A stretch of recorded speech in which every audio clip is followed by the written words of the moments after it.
Hey guys, tonight we begin a journey into the shadows of London's past, where tiny hands reached out from darkness, where mothers made impossible choices, and where the streets themselves became graveyards for the innocent.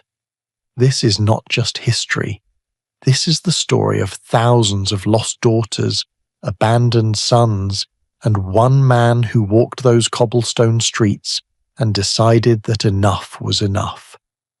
Close your eyes if you want, get comfortable, and let me take you back to a London you've never seen before. So before we dive deep into tonight's story, I need your help for just a moment.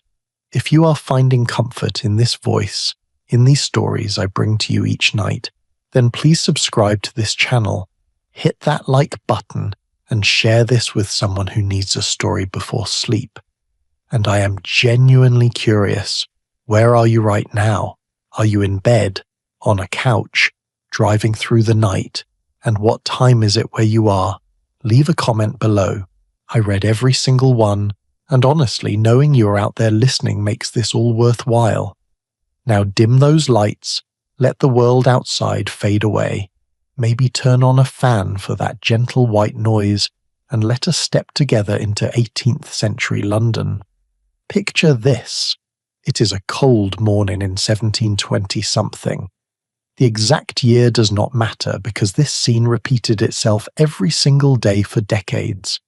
The fog rolls in from the Thames River, thick and grey, wrapping around buildings like a damp blanket. The smell hits you first. Sewage, rotting food, smoke from thousands of coal fires. This is London, the greatest city in the world, they say. The heart of an empire. But walk down certain streets and you will see another London entirely. A man is walking. His name is Thomas Coram. He's in his 50s, maybe early 60s. He's built like a barrel, short and sturdy, with the weathered face of someone who has spent years at sea. He's a ship captain, or at least he was. He made his money building ships in Massachusetts, in the American colonies. But things did not work out there. He was, let us say, not great with people, too opinionated, too stubborn, too much of everything, really. The locals in Massachusetts got tired of his attitude and started burning his ships. So he came back to London, probably thinking it would be better here. It is not better. Every morning, Thomas Coram walks from his home to his business appointments, and every morning he sees them. Babies. Not crying babies in their mother's arms, not fussy toddlers throwing tantrums. Dead babies. Babies left in alleyways. Babies abandoned on dung heaps, those piles of horse manure and human waste that gathered on street corners. Babies tucked into doorways where they froze during the night. Babies who never got a chance. Some mornings he sees babies who are still alive, barely, mewling weakly, skin blue from cold, too weak even to cry properly. And here is the thing that really gets to him. Nobody stops. Londoners step over these children like they are puddles, like they are just part of the landscape. Another piece of trash on a dirty street. Now, you need to understand what is happening here. This is not some rare tragedy. This is systemic. Thousands of babies are being born to women who have no way to care for them. Unmarried women, mostly.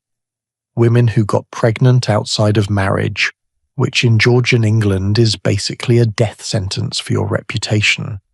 If you are a woman, and you have a baby without a husband, society treats you like you have committed the worst crime imaginable. You are called immoral, wanton, a Jezebel. You cannot get work. Your own family might disown you. Churches refuse to help because they believe helping you would just encourage more women to be, quote, promiscuous. So what is a woman supposed to do? She has a baby, no money, no support.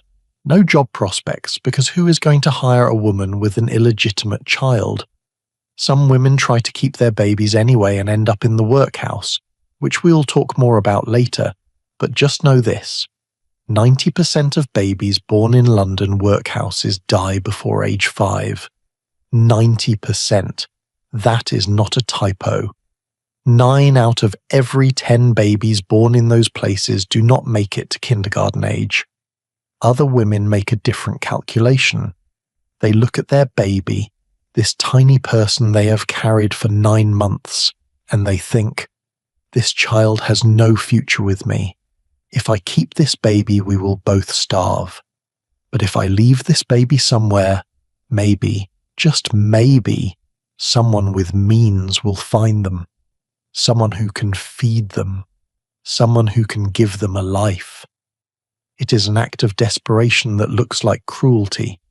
Thomas Coram sees this happening over and over, and something inside him breaks. Or maybe something inside him awakens. He cannot stop thinking about it.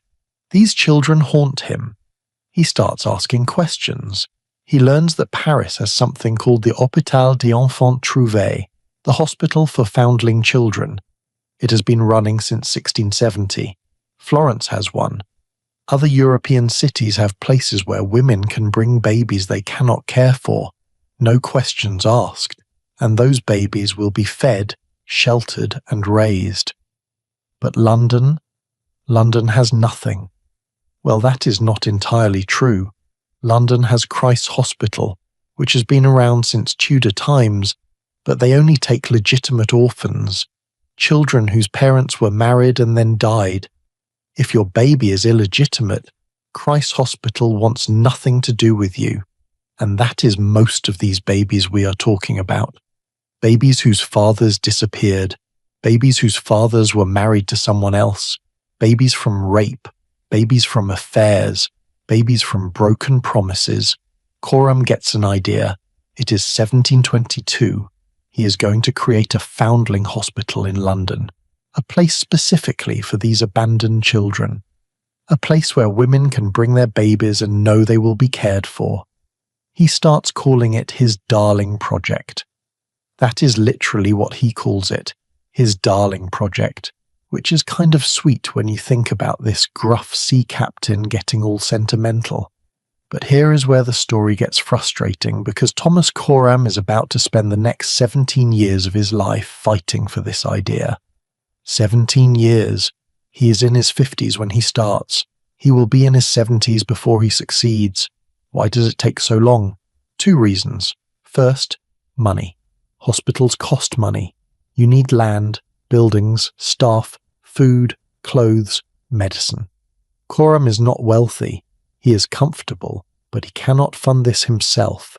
He needs rich people to donate, and rich people in Georgian England have opinions. Which brings us to reason number 2, morality panic. When Coram starts approaching wealthy men about his idea, they say no. Over and over they say no. And their reasoning is fascinating in a really dark way. They argue that creating a hospital for illegitimate children will encourage women to have babies outside of marriage. They genuinely believe that if you make it easier for unwed mothers, more women will choose to become unwed mothers, as if women are getting pregnant on purpose just for fun, as if the massive social stigma, the poverty, the danger, the trauma is not already deterrent enough.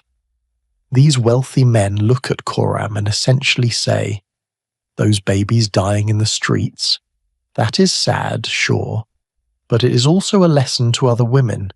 It shows them what happens when you step outside the bounds of proper behavior." Let that sink in for a moment. They are using dead babies as a cautionary tale. They would rather let children die than risk the possibility that helping those children might, in their minds, encourage immorality.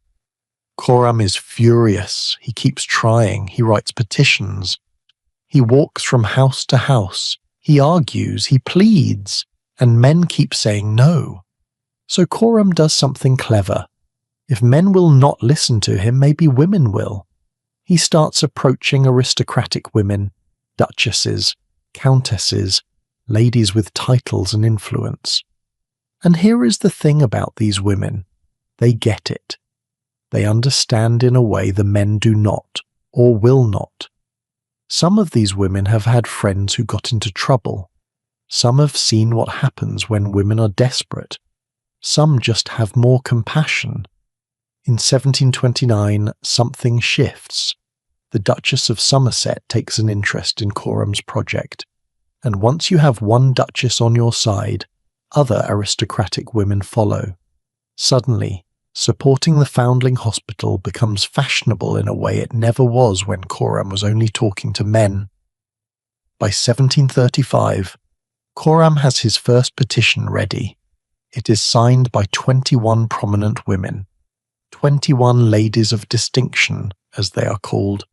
Their names alone lend weight to his project. When you have duchesses and countesses signing your petition, people pay attention. He presents this to King George II. No immediate answer, so he makes another petition in 1737.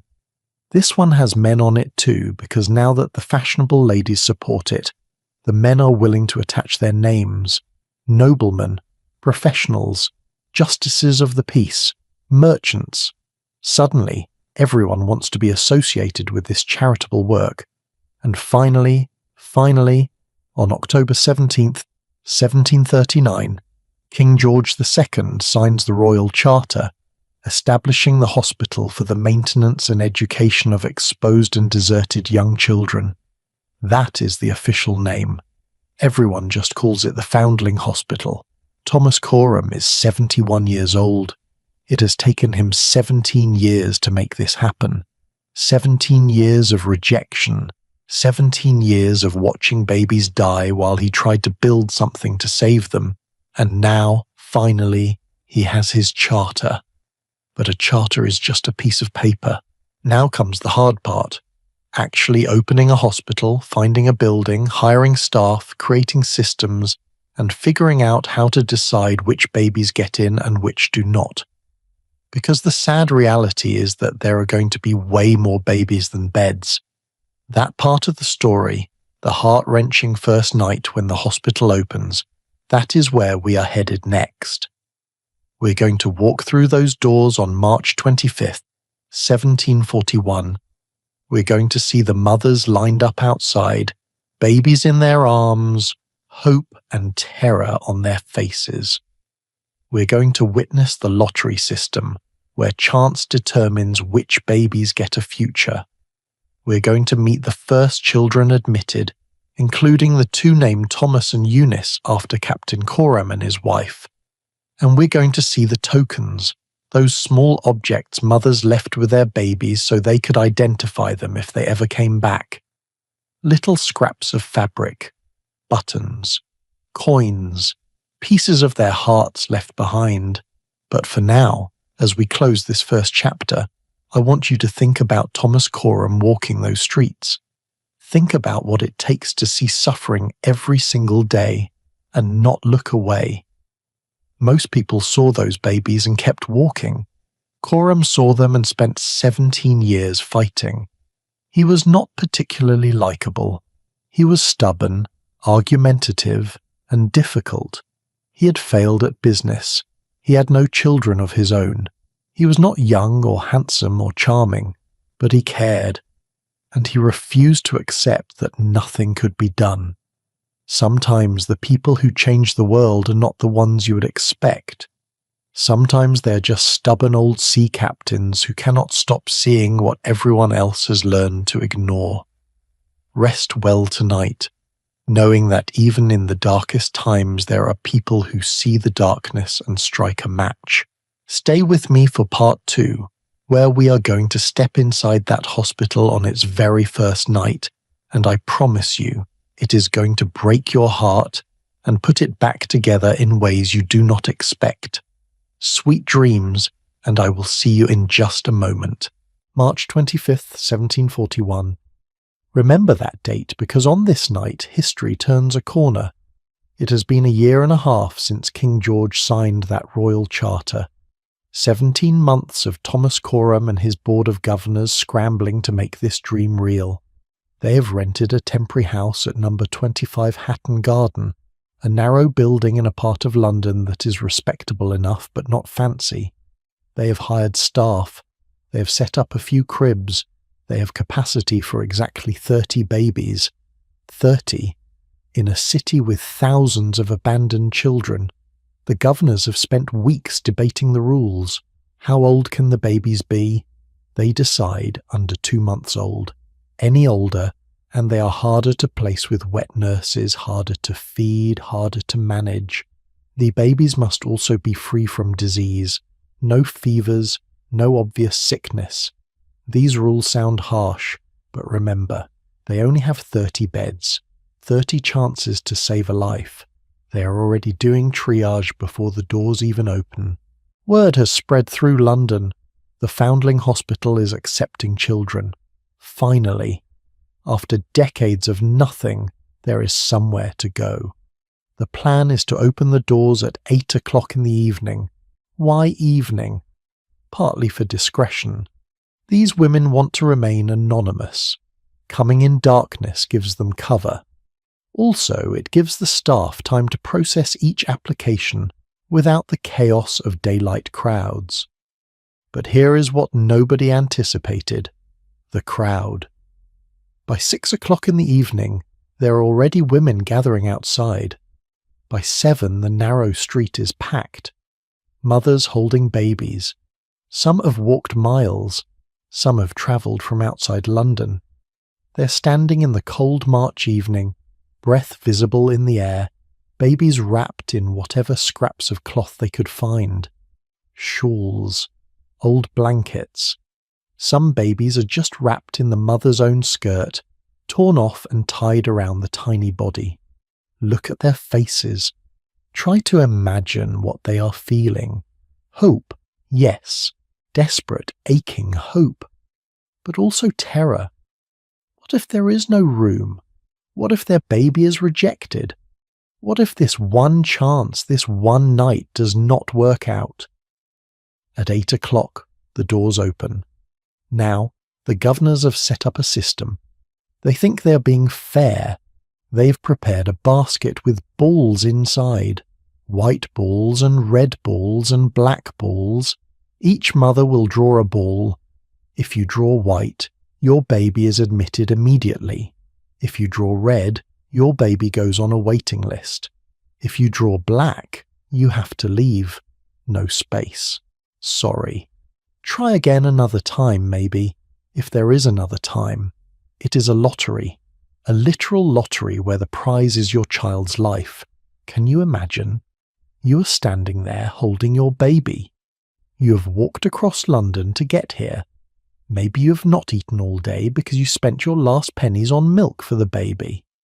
You reach into that basket and pull out a ball, and if it is black, you have to turn around and walk back out into the night. The first mother steps forward. The governors watch. The staff waits. She reaches into the basket. White ball. Her baby is the first one admitted. A boy. They take him from her arms, and right there, they baptize him. They name him Thomas Coram, after the founder. The very first baby in the Foundling Hospital carries Thomas Coram's name. The second baby admitted is a girl. They name her Eunice Coram, after Thomas's wife. I want you to think about that for a second. Thomas and Eunice Coram never had children of their own. For whatever reason, biological or circumstantial, they remained childless their entire marriage. And now, on this first night, 2 babies are given their names. 2 children who will carry on their legacy. There is something deeply poetic about that, is there not? But we're only on baby number 2. There are still dozens of women outside and only 28 spaces left. The process continues. Each mother draws a ball. White, overwhelming relief. Red, anxious uncertainty. Black, devastating rejection. And here is the part that just wrecks me. The mothers who drew black balls tried to stay anyway. They crowded around the entrance. They held up their babies. They begged. One of the governors had to come out and address the crowd. He promised them, swore to them, that as soon as more spaces opened up, more babies would be accepted. He begged them not to abandon their children, not to leave them on the street corner, not to give up. But even as he is speaking, some of the mothers are already walking away, defeated, holding their babies closer. And you know what happened to some of those babies? We know, because records exist.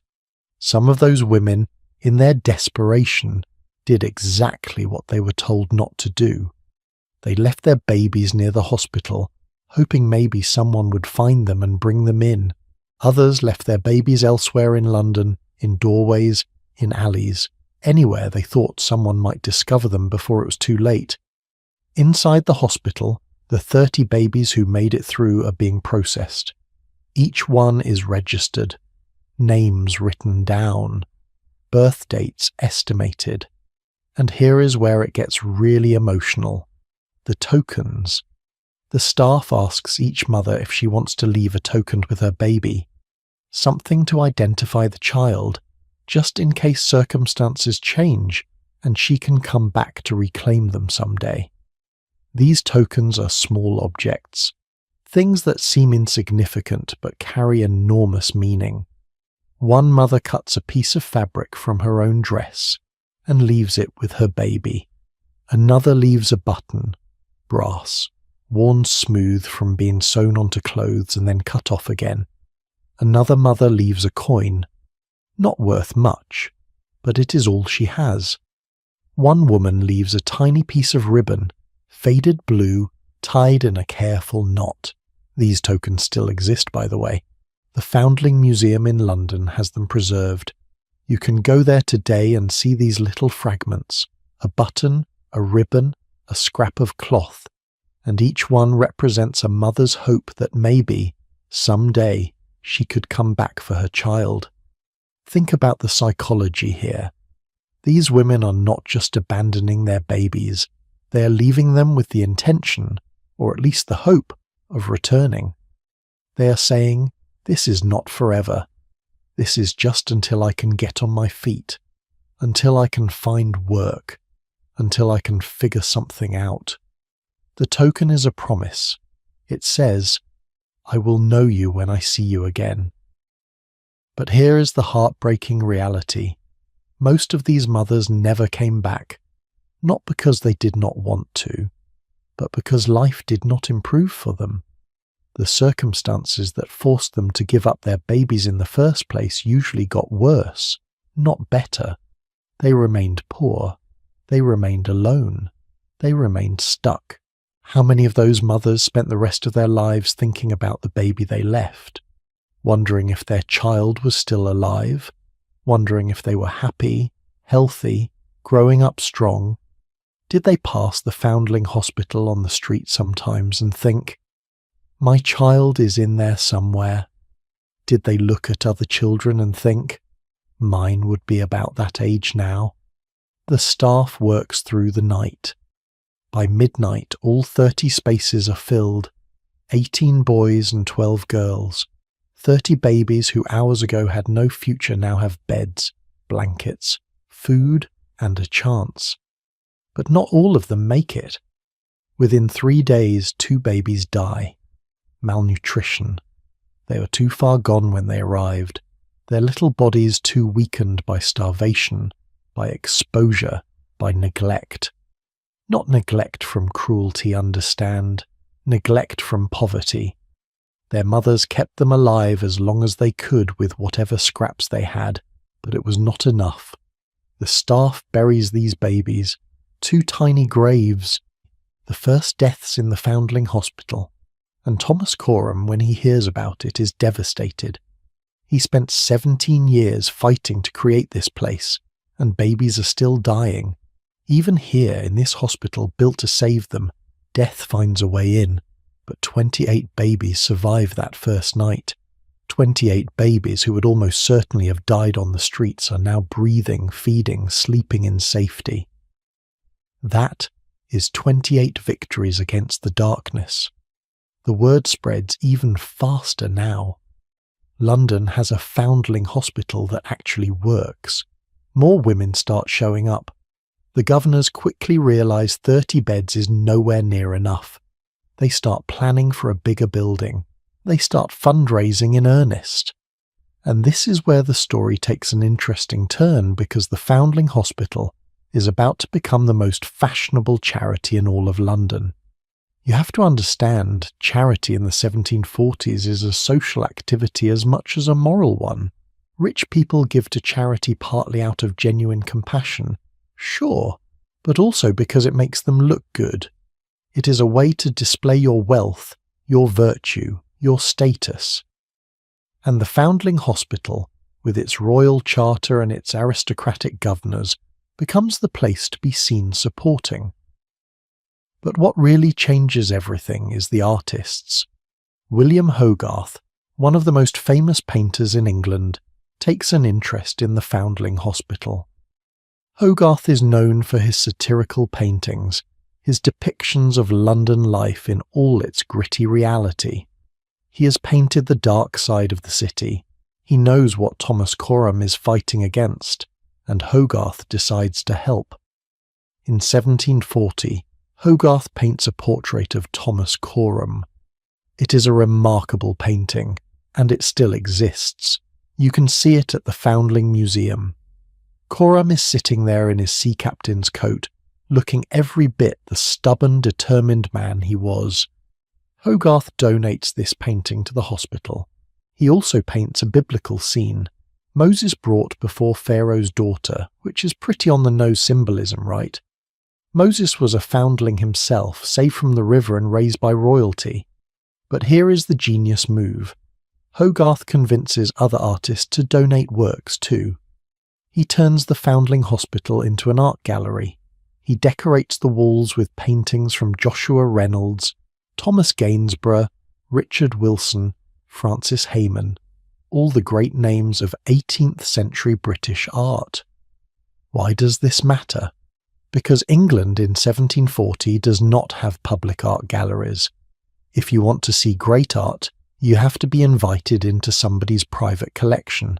You have to be rich and well connected.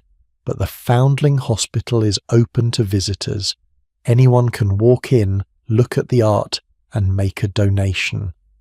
Suddenly, visiting the Foundling Hospital becomes a fashionable thing to do. Ladies and gentlemen come to view the paintings. They stroll through the halls, they peek at the babies, they open their purses and donate. The hospital becomes self-sustaining not just through the guilt of the wealthy, but through their desire to be part of something culturally significant. This is basically the invention of the charitable art gallery. Hogarth has created a system where helping abandoned babies also gets you access to high culture.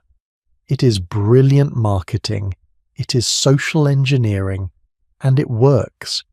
The composer George Friedrich Handel gets involved too. You know Handel, right?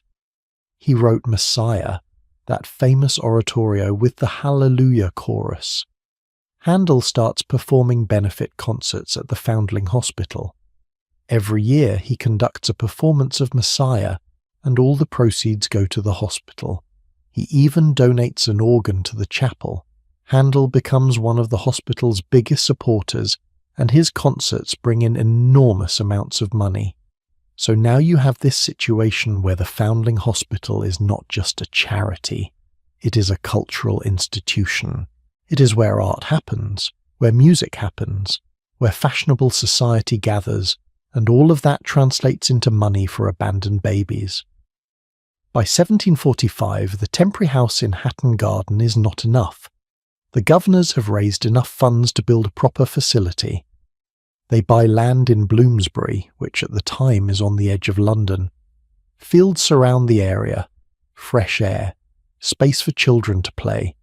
They design a beautiful building with a central chapel, an east wing for girls, a west wing for boys. It is institutional, but not harsh. It is organised, but not prison-like. The new building opens, and suddenly the Foundling Hospital can take in more children. Not just 30, not just 60, hundreds. The system expands. The wet nurse program develops. Babies are sent to the countryside to spend their first years with foster families, then brought back to the hospital around age 4 or 5 for education and training. It is working. The system is working, children are being saved. But nothing this big, this ambitious, ever runs perfectly. There are going to be problems, growing pains, tragic mistakes, moral compromises. And in our next part, we're going to look at that wet nurse system more closely, because sending babies to the countryside sounds idyllic. But the reality was often much more complicated and sometimes devastating. We're going to talk about the mortality rates, about the general reception period when the government got involved and everything almost collapsed, and about what it actually meant to be a child growing up knowing you were a foundling, marked from birth as different, as less than. But for now, sitting here in 1745, with that beautiful new hospital opening its doors, with artists decorating the walls and Handel's music filling the chapel, there is reason for hope. Thomas Corum's impossible dream has become real. Babies who would have died on dung heaps are sleeping in clean beds. Mothers who had nowhere to turn now have an option. It is not perfect, it is not enough, but it is something, and sometimes something is everything. There is a baby carriage leaving London. Inside, wrapped in blankets, is a 2-month-old girl. She does not know her birth name. She does not know her mother's face. She only knows the rhythm of the carriage wheels on cobblestone, and then dirt road, and then the open countryside where the air smells different. Cleaner, greener. This baby is heading to a place called Essex, or maybe Hertfordshire, or perhaps somewhere in Kent. She's going to live with a woman she has never met, in a cottage she will learn to call home for the next 4 or 5 years of her life. This is the wet nurse system, and it sounds lovely when you first hear about it, does not it? Babies sent to the countryside, away from London's filthy air and disease-ridden streets. Fresh air, green fields, a foster mother to care for them. What could be better? Well, let me tell you what actually happened. The Foundling Hospital's governors understood something important. Babies cannot survive on institutional care alone. They need individual attention. They need to be held, fed on demand, comforted when they cry. They need someone to notice if they're getting sick, if they are not eating well, if something is wrong. You cannot do that with dozens of babies in one building with a handful of staff. So the solution was to send babies out to families in rural areas. The hospital hired women called wet nurses. These were mothers who had recently had babies of their own and still had breast milk. They would take in a foundling baby, nurse them alongside their own child, and raise them for those crucial early years. The hospital paid these women. Not much, but enough to make it worthwhile for a poor rural family. On paper, it makes sense. In practice, it was a gamble every single time. Think about it from the wet nurse's perspective. You're a poor woman living in a small village. Maybe your husband is a farmer or a labourer. Money is always tight. Someone from the Foundling Hospital shows up and offers to pay you to raise a baby for 4 years. That money could mean the difference between your own children eating or going hungry. Of course you say yes, but now you have an extra mouth to feed, and this baby is not your baby. You did not carry this child. You do not have the same emotional bond. When your own baby cries, every instinct in your body responds. When the foundling cries, maybe not so much, and when resources are scarce, when food runs low, whose baby gets fed first? I am not saying all wet nurses were cruel. Many of them were genuinely kind. Many of them grew to love their foster babies as their own, but the system was unregulated. There were no background checks, no home visits, no oversight. The hospital paid the wet nurse, sent the baby away, and hoped for the best. Some babies thrived. They got lucky. They landed with women who had enough resources, enough compassion, enough capacity to truly care for them. These babies grew up healthy in the countryside, playing in gardens, breathing fresh air, learning to walk in fields instead of on filthy London streets. But others did not get so lucky. Some wet nurses took in too many babies. The hospital paid per child, so if you needed money badly enough, why not take 2 foundlings? 3? 5? Suddenly you are running what amounts to an unlicensed daycare in an 18th century cottage. How do you feed 5 extra babies? How do you keep track of them all? How do you give each one the attention they need? You cannot. So babies died. The mortality rate among babies sent to wet nurses was supposed to be lower than in London. That was the whole point. But nobody was tracking it carefully in those early years. The hospital would send a baby to a wet nurse, pay her quarterly, and assume everything was fine unless they heard otherwise. And here is the thing. If a baby died while with a wet nurse, that nurse still got paid for the full quarter. There was no incentive for her to report the death immediately. Sometimes babies died and weeks would pass before the hospital found out.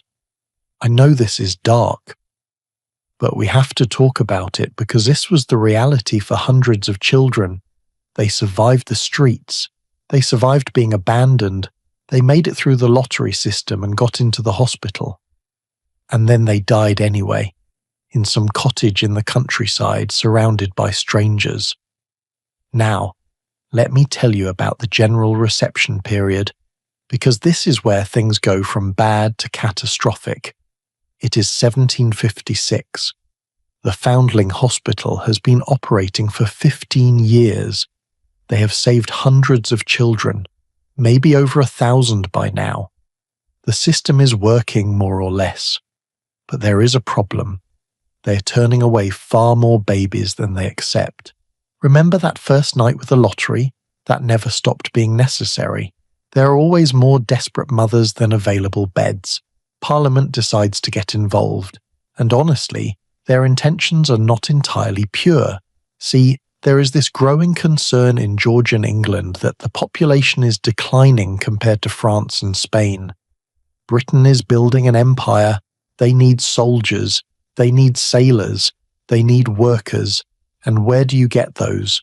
From children. Specifically from poor children who have no other options. So Parliament makes the hospital an offer.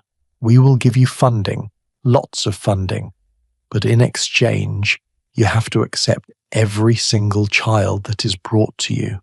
Every single one. No lottery, no selection criteria, no limits. The governors debate this. They know their system cannot handle unlimited admissions, but the money is so tempting. And how can you say no to saving more children? So they agree. The general reception period begins, and it is an absolute disaster. In the first year alone, the hospital receives thousands of children. Not hundreds, thousands. They have to open emergency branch hospitals in other towns just to handle the overflow.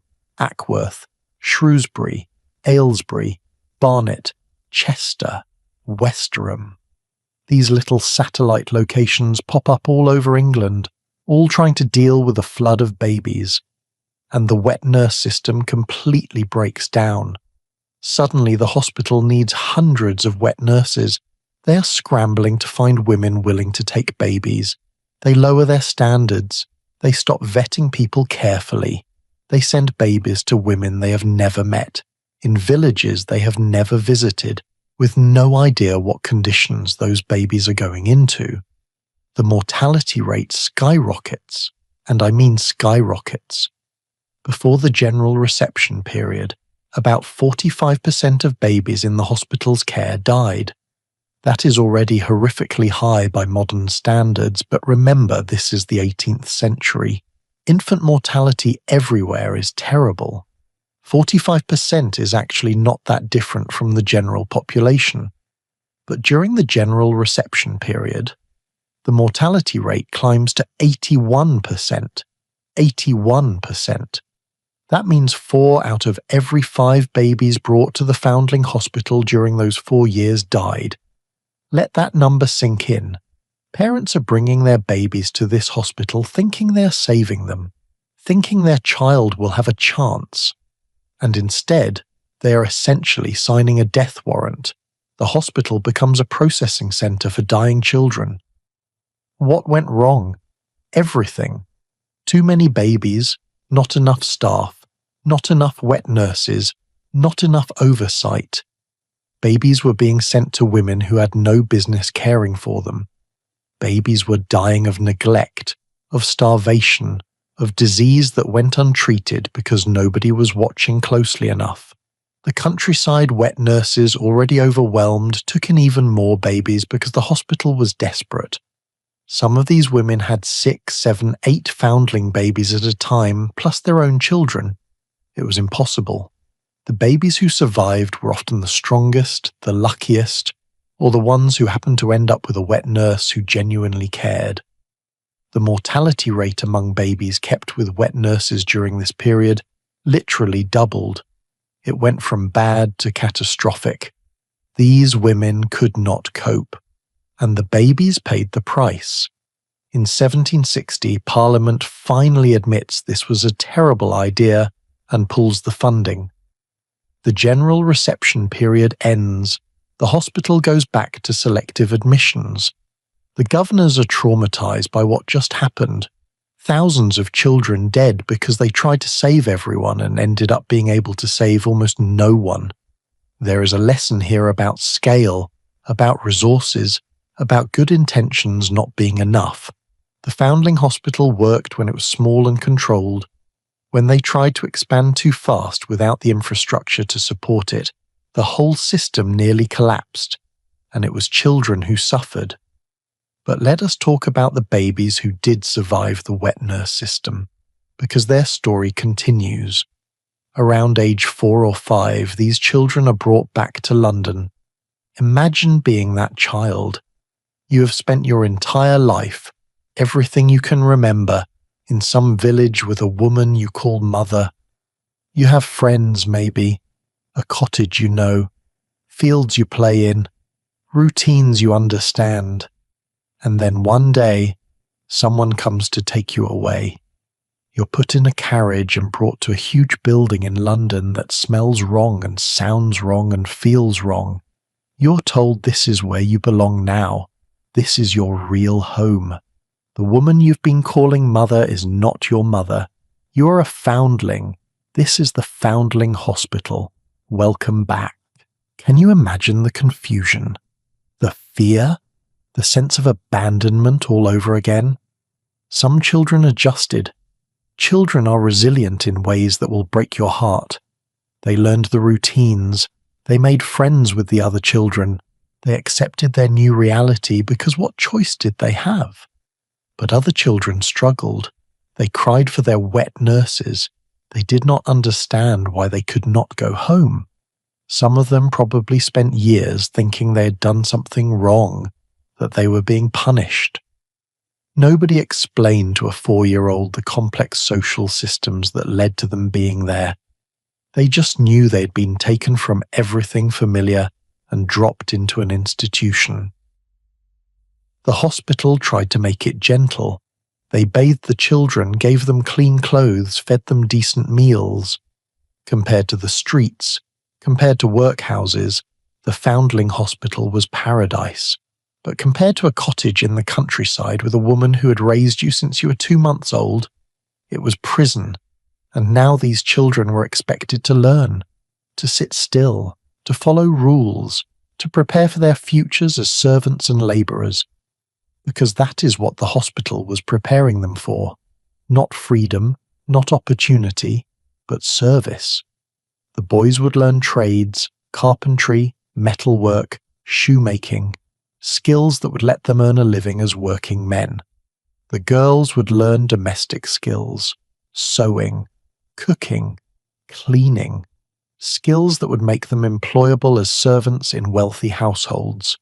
Notice the difference. Boys got trades, girls got service. Boys could potentially own shops or work for themselves.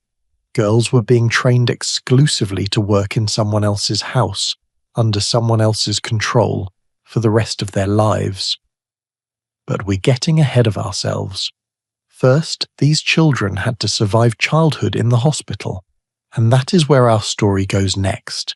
Inside those walls, into those classrooms and dormitories and chapels, where hundreds of children grew up knowing they were foundlings, knowing they were different, knowing they were being shaped into something specific. We're going to meet some of these girls, hear their stories, understand what it meant to grow up in a place that saved your life, but also defined your entire future. We're going to talk about education, discipline, identity, and what happens when you tell a child from birth that their place in the world is already decided. Rest here for a moment. Breathe. These stories are heavy, I know, but they matter. These children mattered. And in understanding their struggles, we understand something important about how societies decide who deserves what kind of future. Stay with me. Walk with me through the Bloomsbury building on a Wednesday morning in 1785. The sun has just come up, pale light filtering through tall windows. You can hear the bell ringing, calling children to wake.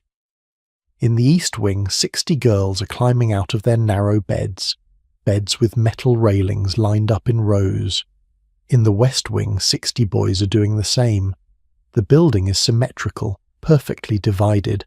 Boys and girls kept strictly separate except for chapel services and the occasional supervised gathering. The girls sleep in one large room, not individual bedrooms, not even small dormitories, one enormous room with rows and rows of beds. And here is what strikes me about this. There is no privacy. None. From age 5 until you leave at 15 or 16, you never sleep alone. You never have a moment to yourself. You're always being watched, always being monitored, always surrounded by other foundlings. Is that community, or is that surveillance? Maybe it is both. The morning routine begins. The girls must make their beds military style, corners tucked tight, blankets smooth. Then they line up to wash. Cold water in basins, no hot water for washing. This is practical, they are told. Working class people do not have hot water. You're being prepared for your station in life. Get used to it. After washing comes chapel. Every morning before breakfast, the children file into the central chapel. Boys on one side, girls on the other. They sing hymns, they pray, they listen to a sermon about gratitude, about obedience, about knowing your place in God's grand design. The message is clear. You are saved for a reason, and that reason is to serve. Do you know what that does to a child? To be told every single morning that you exist to serve others? That your value comes from your usefulness, that questioning your lot in life is not just disobedience but ingratitude. Some children absorb this completely. They become model foundlings, quiet, obedient, grateful for every scrap of kindness. Others resist in small ways. A girl who takes too long to make her bed, a boy who mumbles the prayers instead of saying them clearly. Tiny acts of rebellion that are quickly punished, and the punishments are real. This is not a gentle place. The hospital believes in discipline. Corporal punishment is standard. A girl who talks back might be struck with a cane across her hands. A boy who fights with another boy might be locked in a closet for hours. The philosophy is that these children come from bad stock, from immoral mothers, from situations of sin and poverty. They need to be molded, shaped, controlled, or they will fall into the same patterns as their parents. It is eugenics before eugenics had a name. The belief that moral character is inherited, and only through strict discipline can you overcome your bad breeding.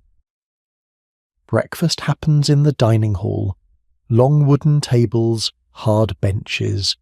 The children sit in precise rows. Girls on one side, boys on the other, even here. The food is plain but adequate.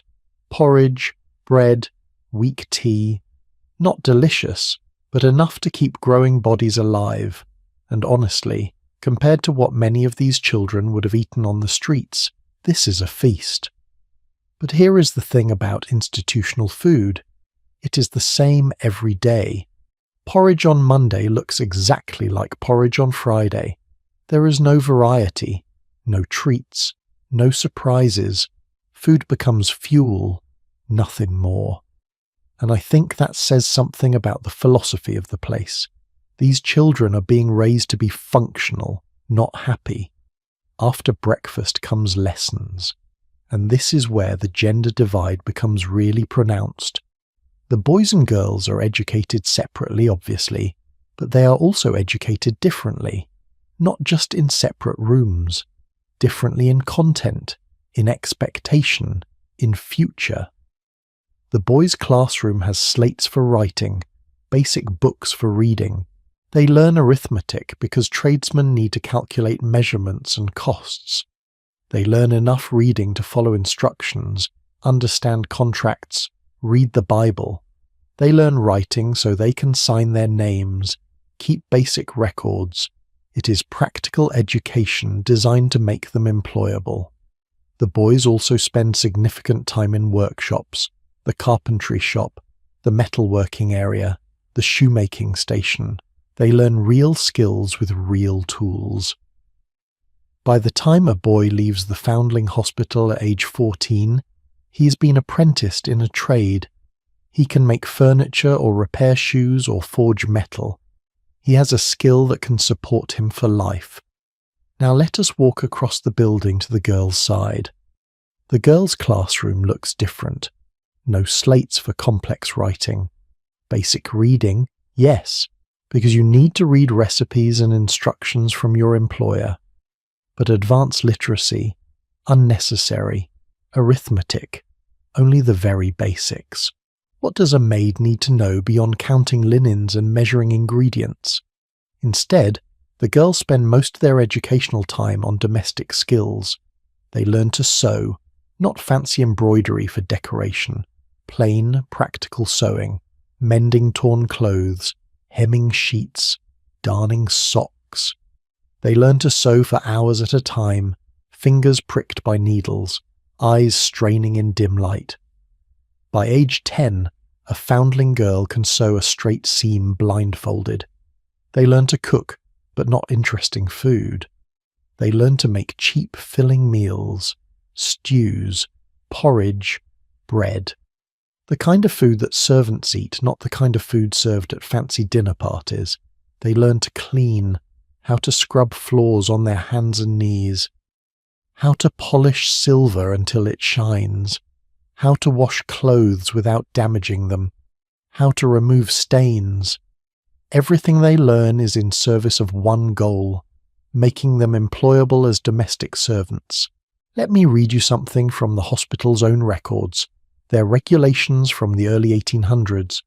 It says the hospital's design is twofold, to hide the shame of the mother as well as to preserve the life of the child. Hide the shame, not eliminate it, not address the social conditions that created it. Just hide it. Sweep it under the rug by taking the baby away. And here is the other part of that mission statement. Preserve the life of the child. But preserve it for what? Not for the child's own dreams or ambitions, for service, for labour, for filling the roles that society needs filled. The hospital is clear about this. They are not raising ladies, they are raising maids. They are not preparing these girls for social mobility. They are preparing them to know their place and stay in it. At age 12, the training intensifies. Girls who are about to age out of the system are placed in something like an apprenticeship within the hospital itself. They work in the hospital kitchen, learning to cook for large numbers. They work in the hospital laundry, learning to wash and iron for an institution. They are essentially becoming the labour force that keeps the hospital running, while also getting trained for their future jobs. By age 15 or 16, a girl is ready to be placed. The hospital runs its own employment agency, which is convenient for them but questionable when you think about it. They have complete control over where these girls go, who employs them, what their conditions are. And the girls have no say in the matter. A wealthy family contacts the hospital. They need a kitchen maid.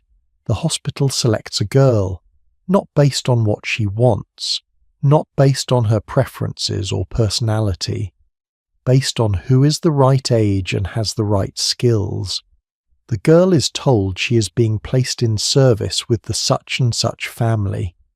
She packs her few belongings. She leaves the only home she's known since age 5, and she goes to work for strangers. Her wages go partially back to the hospital for the first few years. She's essentially paying back the cost of her upbringing.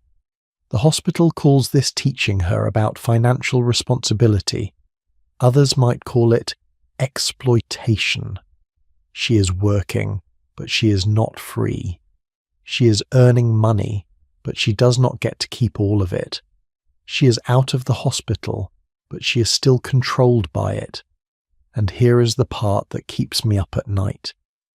These girls have no frame of reference for what is normal. They have lived in an institution since they were 5 years old. They do not know what family looks like. They do not know what privacy feels like. They do not know that work should come with days off, with personal time, with boundaries. So when they enter domestic service and their employer expects them to be available 24 hours a day, 7 days a week, they think that is normal. When they are paid barely enough to survive, they think that is fair. When they are not allowed followers, which means boyfriends or even friends outside the household, they accept it because they have been trained their entire lives to accept whatever they are told.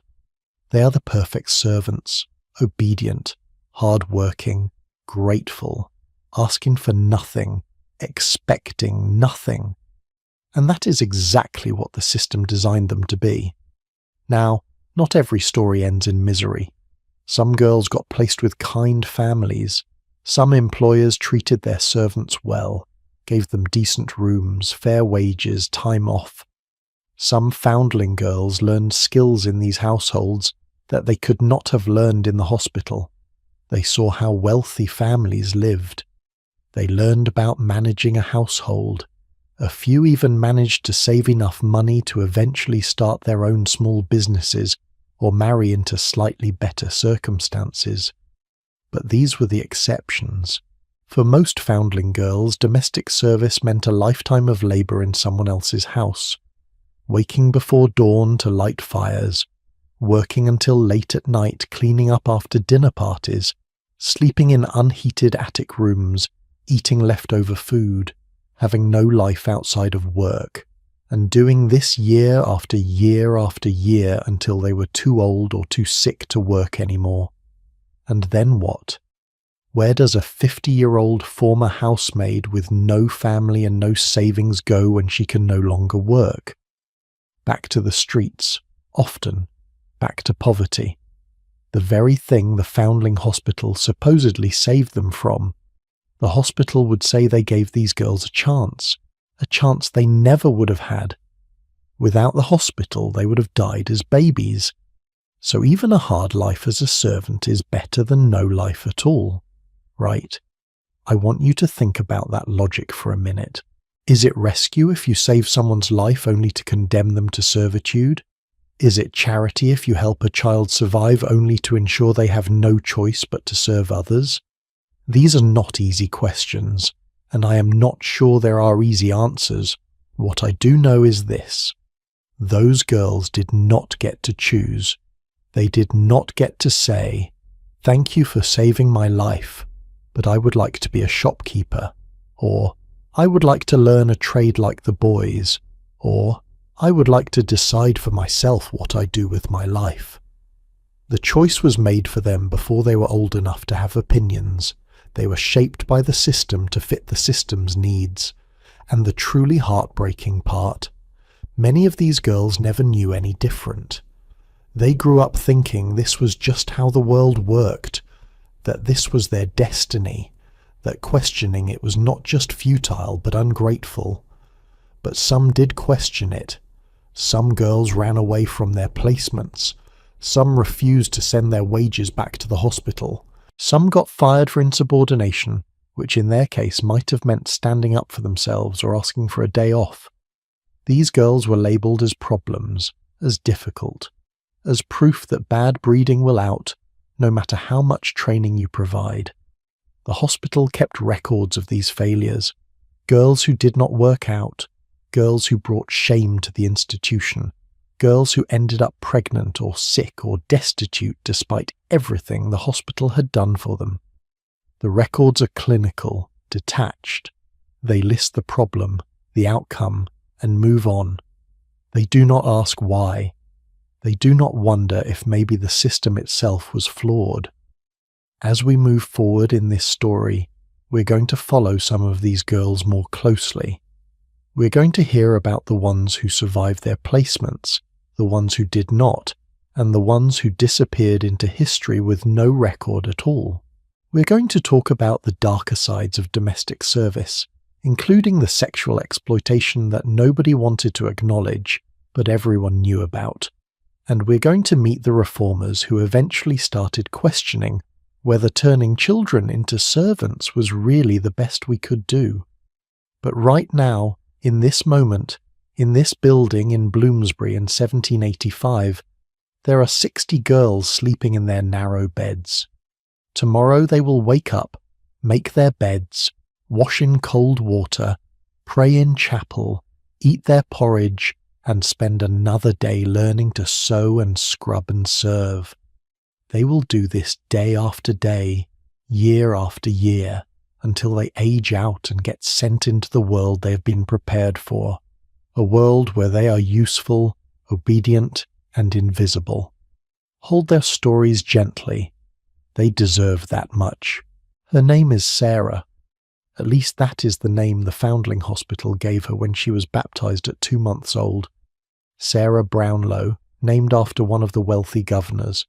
She has no idea what her mother called her in those first 8 weeks of life, or if her mother called her anything at all. Maybe her mother whispered a name only once, in secret, before handing her over. Sarah is 16 now. It is 1795. She has just been placed as a kitchen maid in a townhouse in Mayfair, one of the wealthiest neighbourhoods in London. The family employs 12 servants. Sarah is at the bottom of that hierarchy. Below the butler, below the housekeeper, below the cook, below the lady's maid, below everyone. She is the girl who scrubs pots before dawn, the girl who hauls coal up from the cellar, the girl who nobody notices unless something goes wrong. Let me tell you what Sarah's day looks like. She wakes at 4:30 in the morning. Her room is in the attic, unheated, barely big enough for a narrow bed and a washstand. In winter, ice forms on the inside of the window. She dresses in the dark, in the same brown dress she wears every day, the uniform the hospital gave her when she left. She stumbles down 4 flights of stairs to the kitchen. Her first job is lighting the fires, the cooking fire, the parlour fires, the bedroom fires. She must have them all going before the family wakes at 8. That means hauling coal, clearing ash, laying kindling, nursing flames. Her hands are always black. Her lungs are always full of smoke. By the time she's 20, she'll have a cough that never goes away. While the fires are heating, she starts on breakfast preparations. She peels potatoes. She fetches water from the pump in the yard. She scrubs the pans from last night that were left soaking. The cook arrives at 6 and immediately starts criticizing Sarah's work. The fire is not hot enough, the water is too cold. The pans still have grease on them. Nothing Sarah does is ever quite right. Breakfast is prepared and sent upstairs on trays. Sarah does not eat yet. Servants eat after the family and kitchen maids eat after other servants. She might get breakfast around 9, if there is time, if there are leftovers. Cold porridge, stale bread. Tea that has been brewed 3 times already, and taste like dishwater. Then the real work begins. The family had a dinner party last night. 12 guests, which means dozens of dishes, pots, pans, serving platters, all waiting to be washed. There is no running water. Sarah must heat water over the fire, haul it to the washing tubs, scrub everything by hand. It takes hours. Her hands crack and bleed from the harsh soap and hot water. By afternoon, her back is screaming from bending over the tub. She finishes the washing just in time to start preparing for dinner.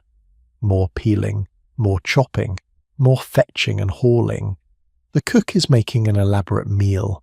Roast beef, 3 kinds of vegetables, a fish course, soup, dessert.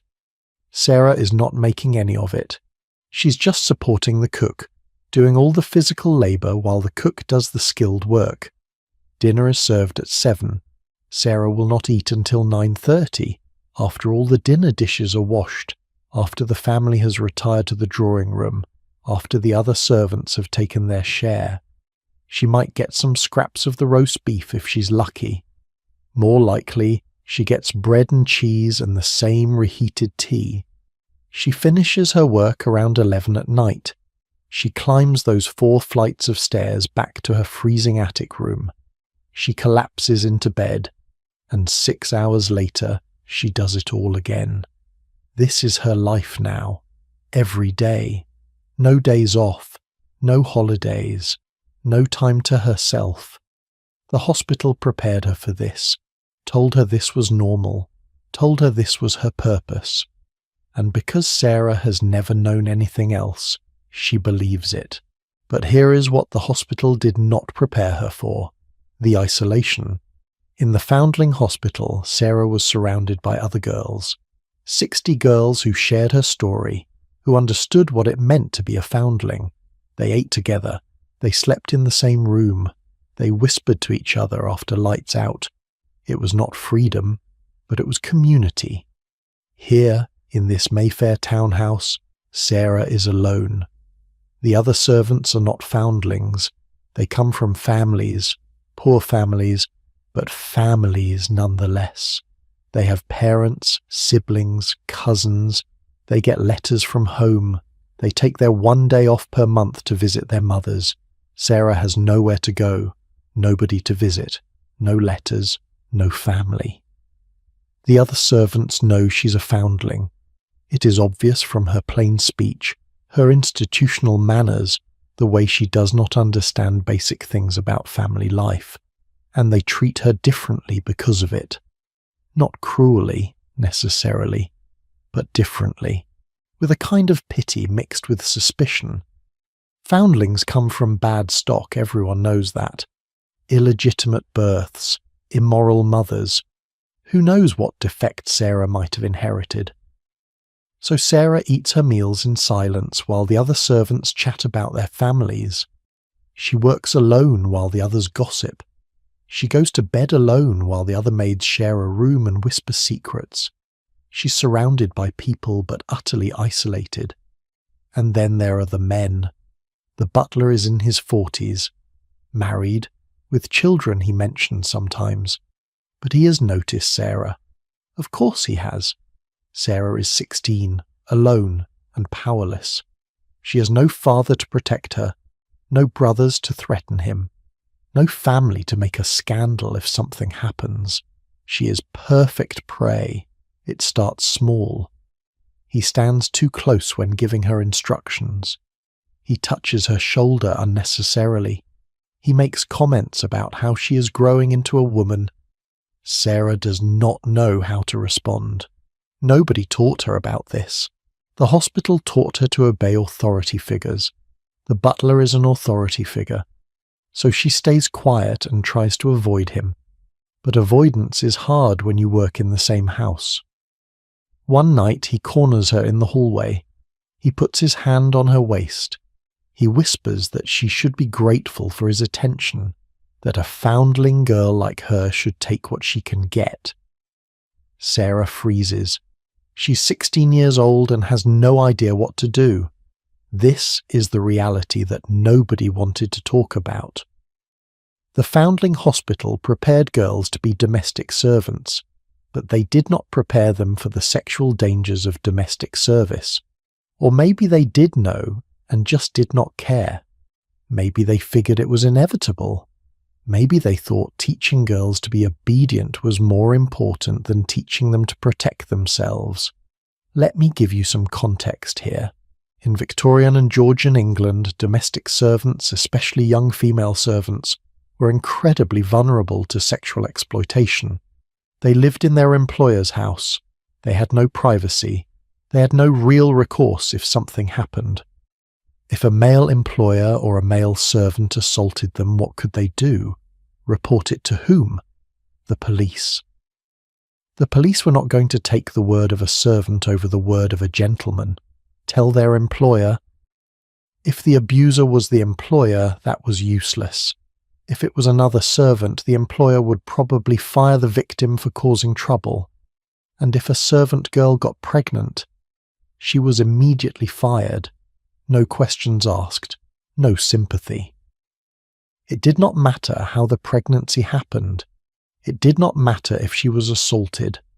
The rule was absolute. Pregnant servants are immoral and must go. So these girls learned to protect themselves however they could. They avoided being alone with men. They developed systems to warn each other. They learned to deflect, to placate, to disappear. It was exhausting and often futile. Sarah is lucky, in a terrible sort of way. The housekeeper notices what the butler is doing and intervenes. She moves Sarah to different shifts where she will not be alone with him. She does not confront him directly because that would cause problems, but she provides what protection she can. Not all housekeepers would do that. Sarah could have ended up like so many other foundling girls, pregnant, fired, back on the streets, right back where her mother was 16 years earlier.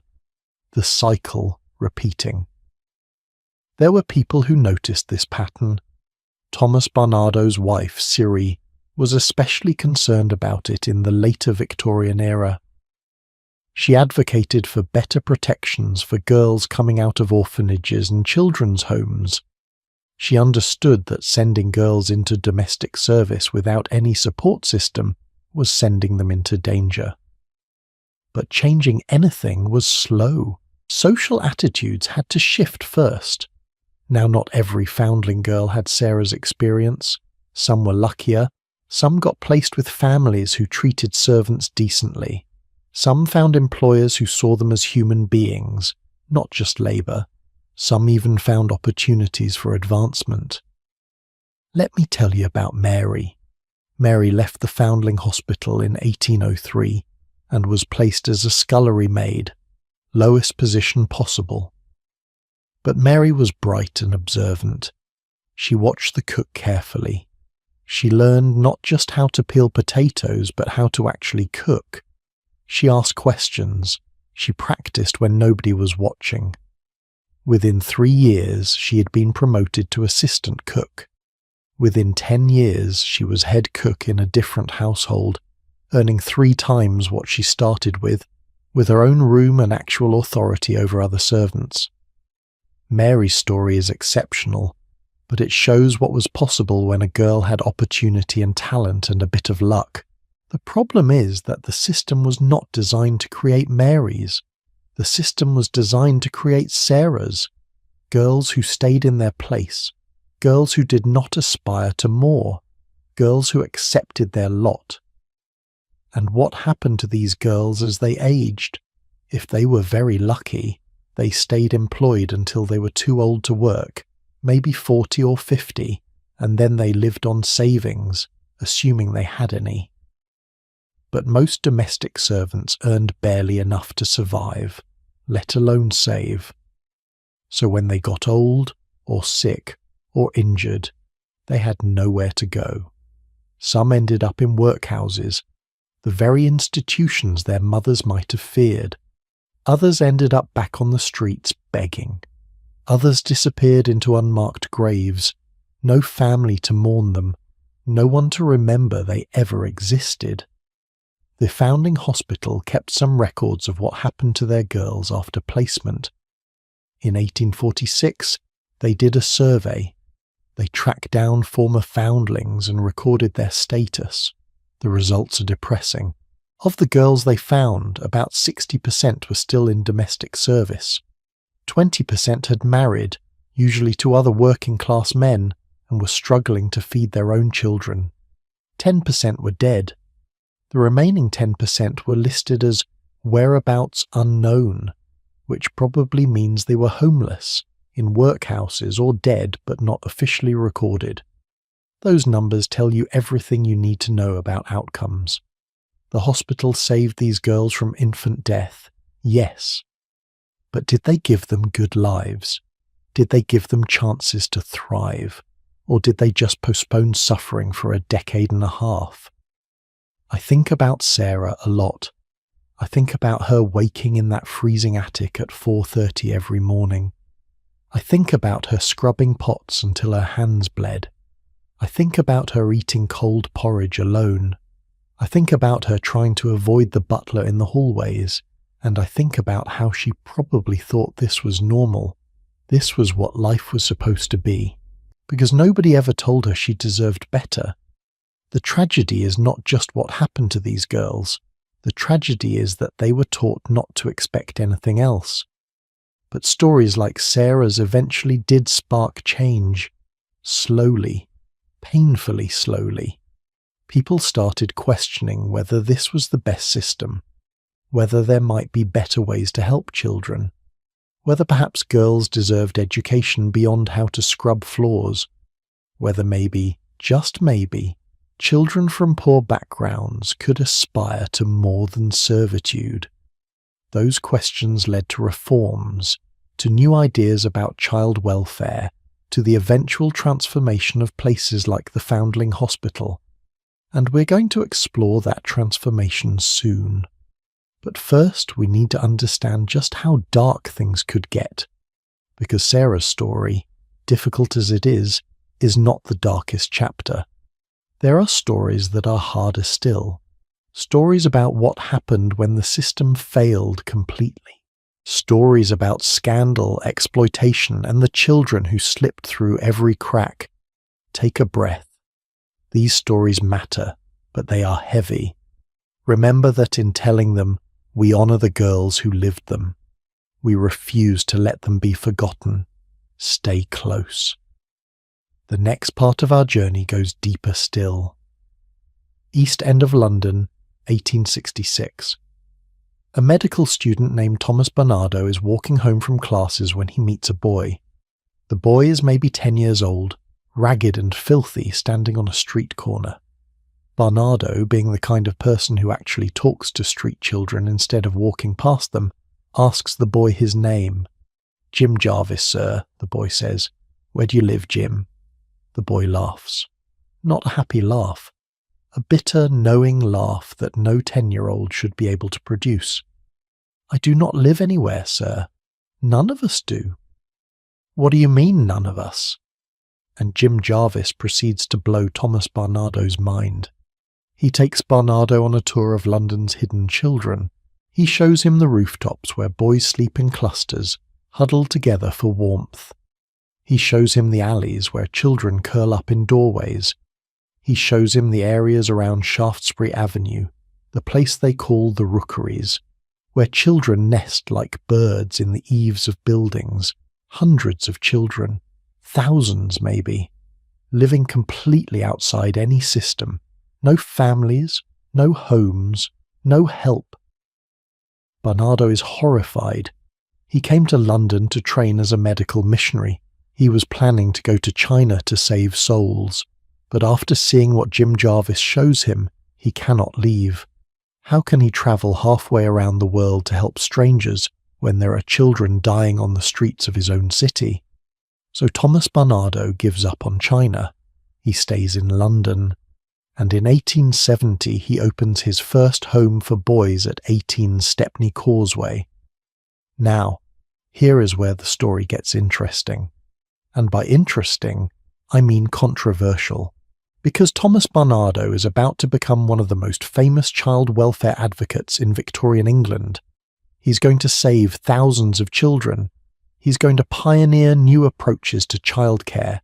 He's going to be beloved by the working class and celebrated by the media. He's also going to be taken to court 88 times, 88, for kidnapping. Let me explain. Barnardo's first home for boys has a capacity limit. He can only take so many children. He sets up admission criteria, similar to what the Foundling Hospital did. But then something happens that changes everything. An 11-year-old boy shows up at the home. The staff tells him they are full. No space. Come back later, maybe. The boy leaves. 2 days later, that boy is found dead. Malnutrition and exposure. He died on the street 2 days after being told there was no room for him. When Barnardo hears about this, he makes a vow. From that day forward, his homes will never turn away a child. Ever. No matter how full they are.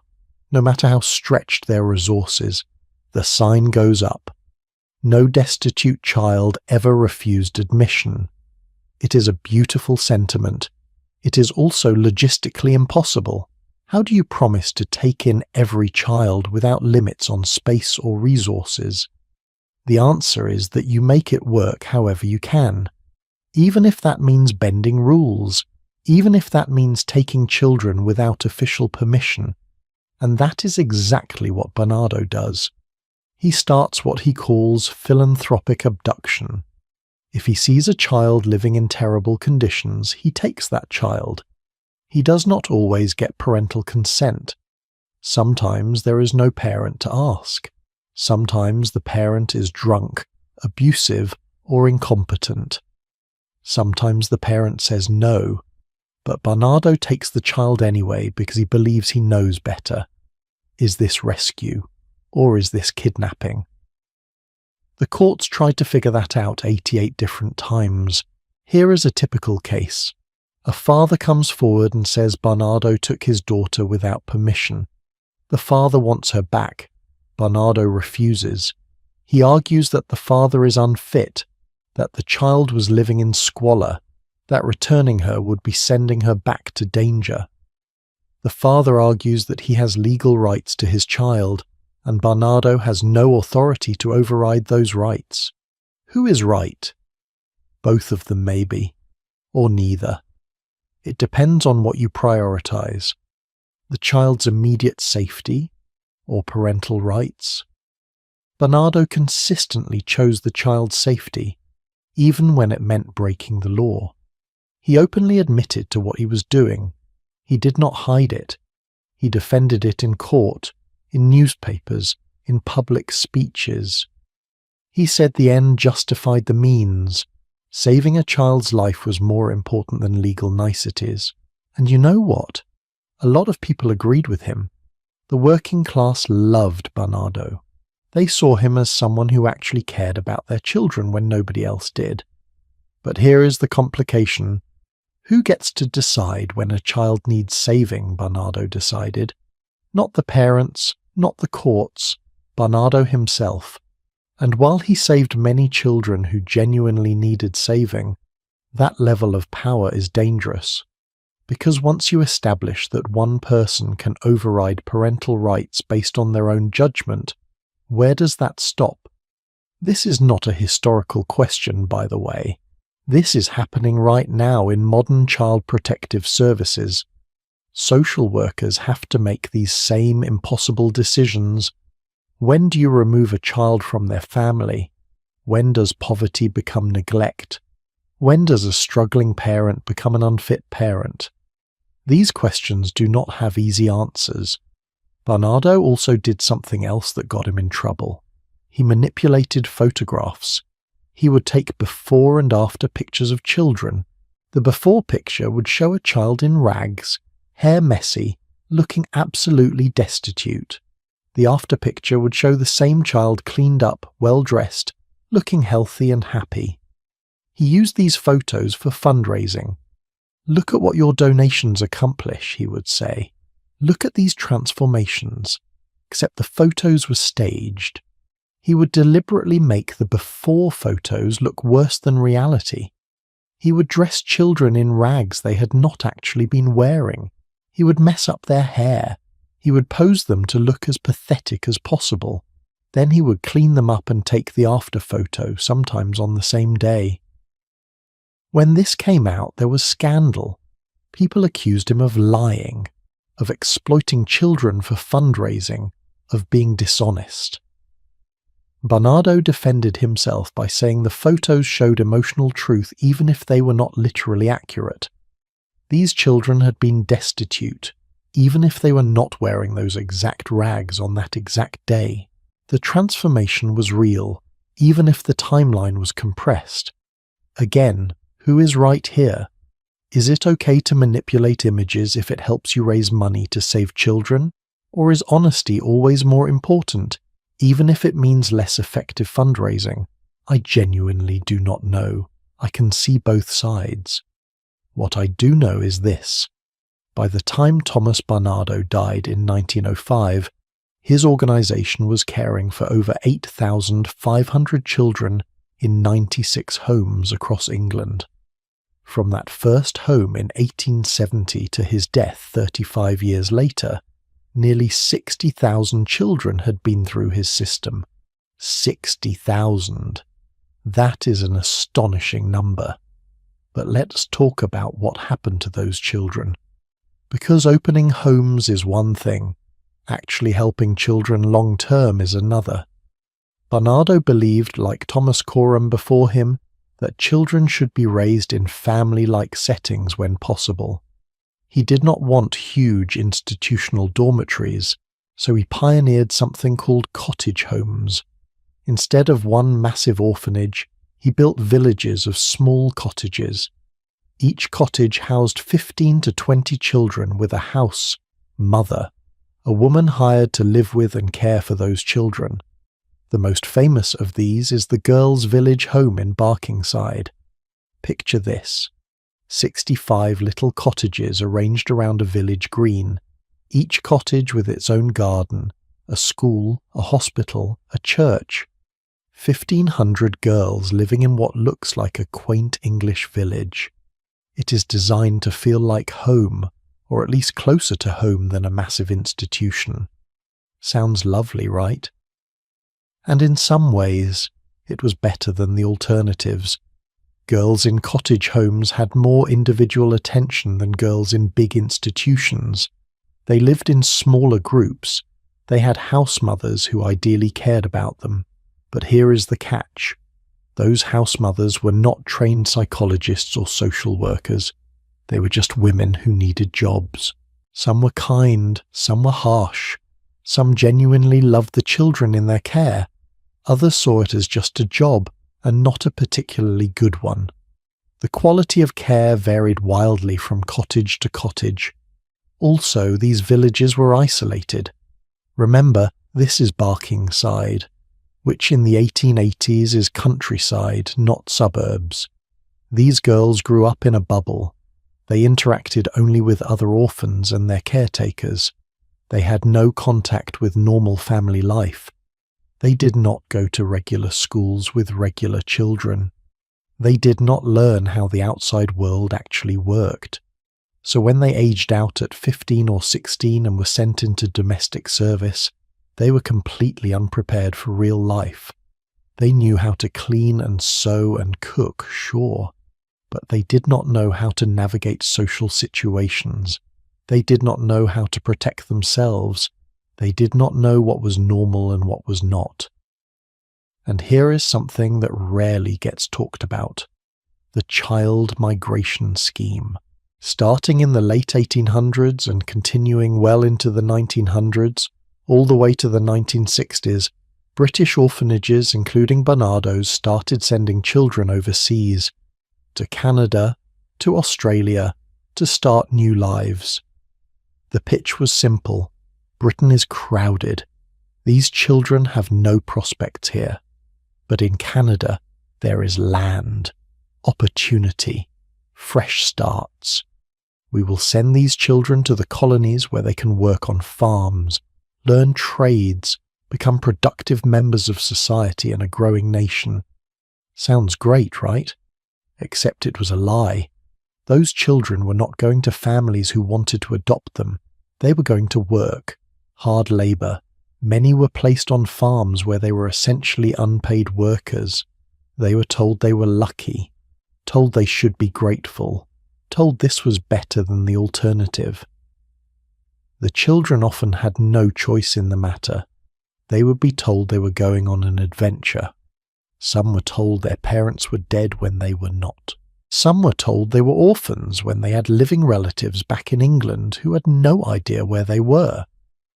Between the 1860s and 1960s, around 130,000 British children were sent overseas this way. 130,000. Barnardo's alone sent around 30,000 children to Canada and 2,000 to Australia. That is not a small program. That is industrial-scale child export. And what happened to those children? Some did okay. Some found decent families or situations where they were treated well. But many others suffered abuse, neglect, and exploitation. They worked grueling hours for no pay. They were beaten. They were sexually abused. They were isolated from anyone who might help them. And they had no way to get back home. They were children, thousands of miles from anything familiar, completely powerless. This was not some rogue operation. This was official policy. The British government supported it. Multiple charities participated. It was seen as progressive, as forward-thinking. Moving poor children from crowded cities to open countryside where they could be useful. Nobody seemed to consider that maybe these children deserved to be asked what they wanted. That maybe separating children from their home country, their culture, their language was traumatic, even if the physical conditions were better. In 2010, the British government finally apologised. Gordon Brown, the Prime Minister at the time, made a formal apology to the victims of the child migration schemes.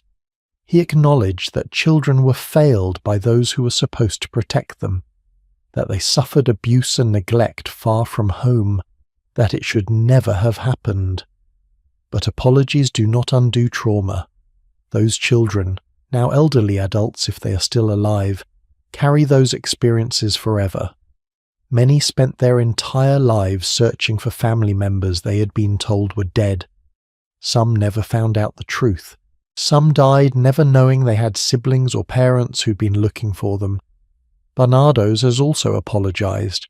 They have acknowledged that while the intentions might have been good, the execution was deeply flawed and harmful.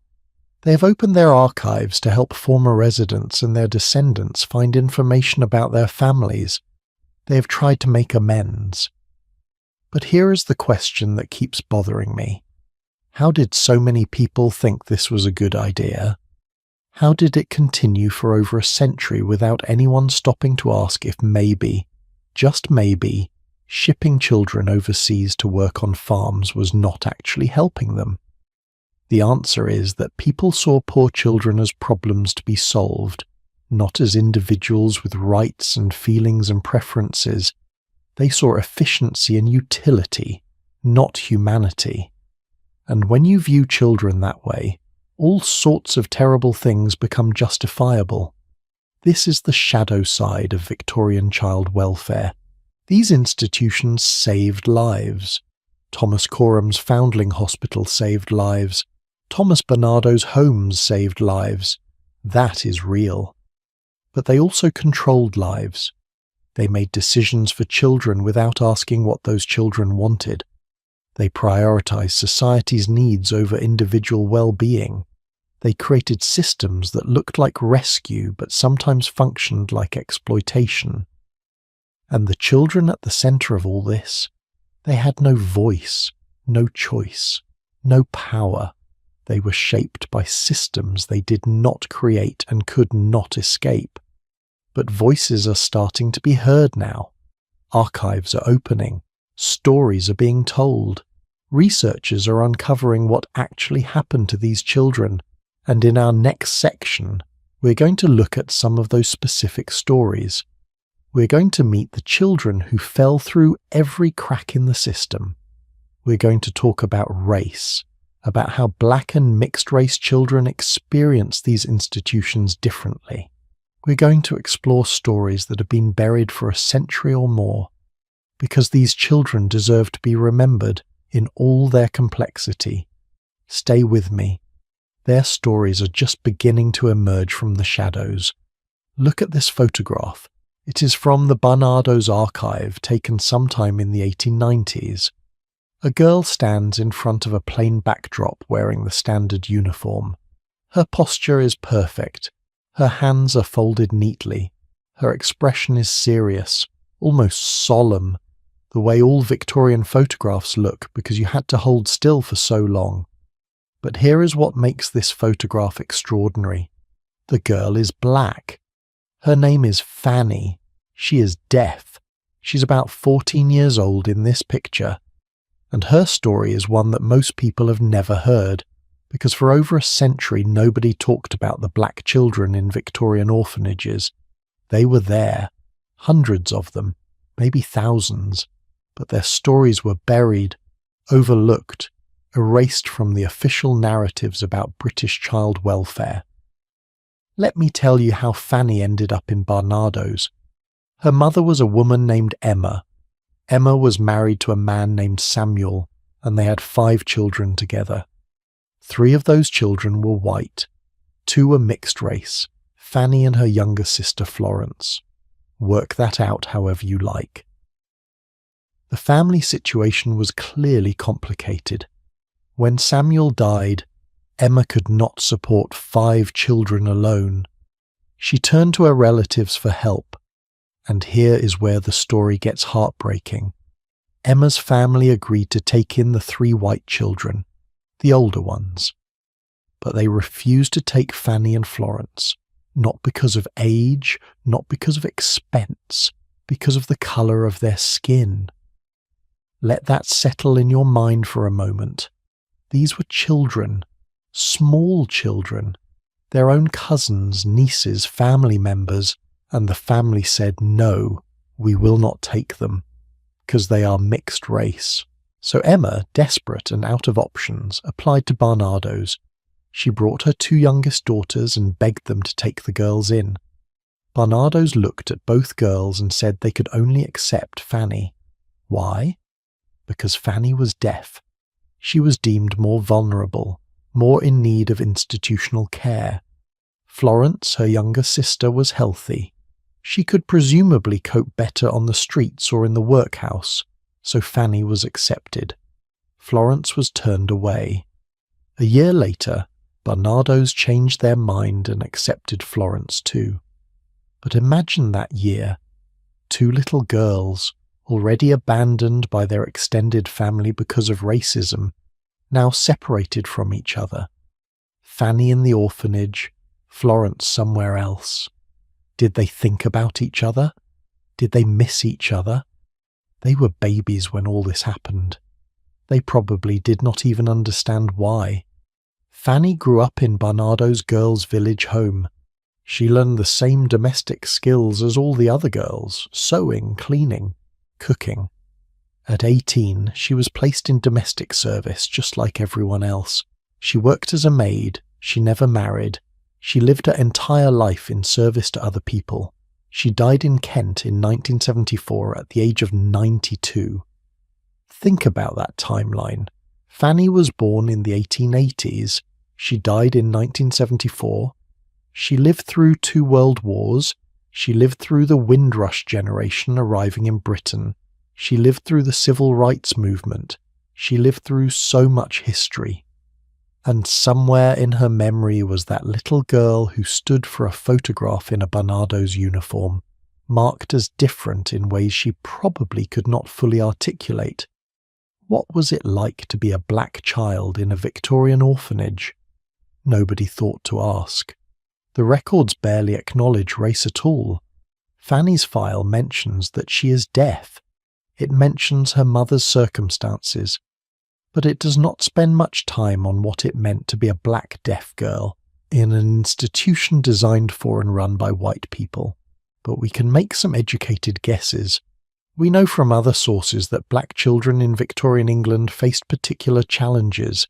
They were more likely to be abandoned, more likely to be rejected by families, more likely to end up in institutions, and once in those institutions they faced racism from staff and other children.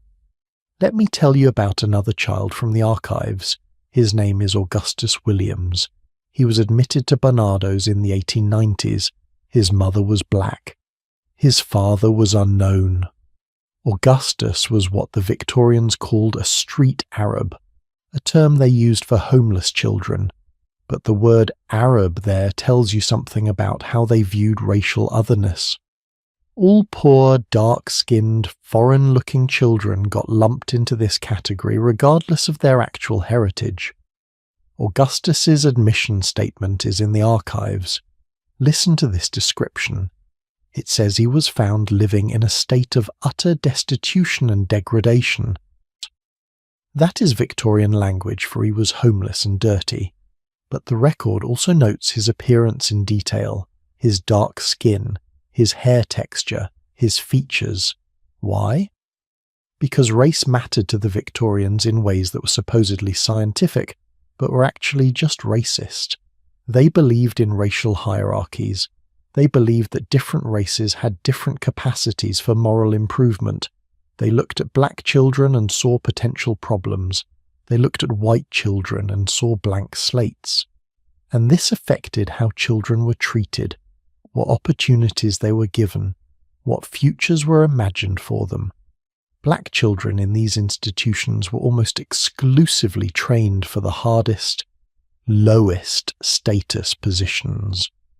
Black boys were steered toward manual labour. Black girls were sent into the most menial domestic service positions. There was no expectation that they might rise above their station. The ceiling was lower for them from the start. And here is something that will make you angry. When these orphanages did their fundraising, they loved to feature black children in their promotional materials. Why? Because it made white donors feel good. Look how far we are reaching, the message said. Look how we are even helping these children. It played into colonial saviour narratives. The white man's burden applied to children on British streets. There is a photograph in the Barnardo's archive of a boy named Jaisal Malkanzi. He survived the siege of Khartoum in the 1880s. His entire family was murdered by soldiers. He was stabbed in the neck but somehow survived. He made it to England alone, traumatized, carrying unimaginable loss. Barnardo's took him in, and they used his story. They published it in their fundraising materials. Look at this poor boy we saved from the Sudan. They made him pose for photographs. They told his story over and over to donors. Did anyone ask Jaisal how he felt about this? Did anyone consider that maybe he did not want to relive his trauma for the entertainment of wealthy patrons? Of course not. He was a child. He had no voice. His story belonged to the institution now. But here is what I find fascinating and heartbreaking at the same time. Despite all this, despite the racism and the exploitation and the limited opportunities, many of these black children survived. They grew up. They made lives for themselves. They were resilient in ways that should not have been necessary. Take Marie Roberts. She was admitted to Barnardo's in 1905 from Stamford Hill. Her mother was too sick to care for her. Marie was only 10 years old. She was black, or mixed race.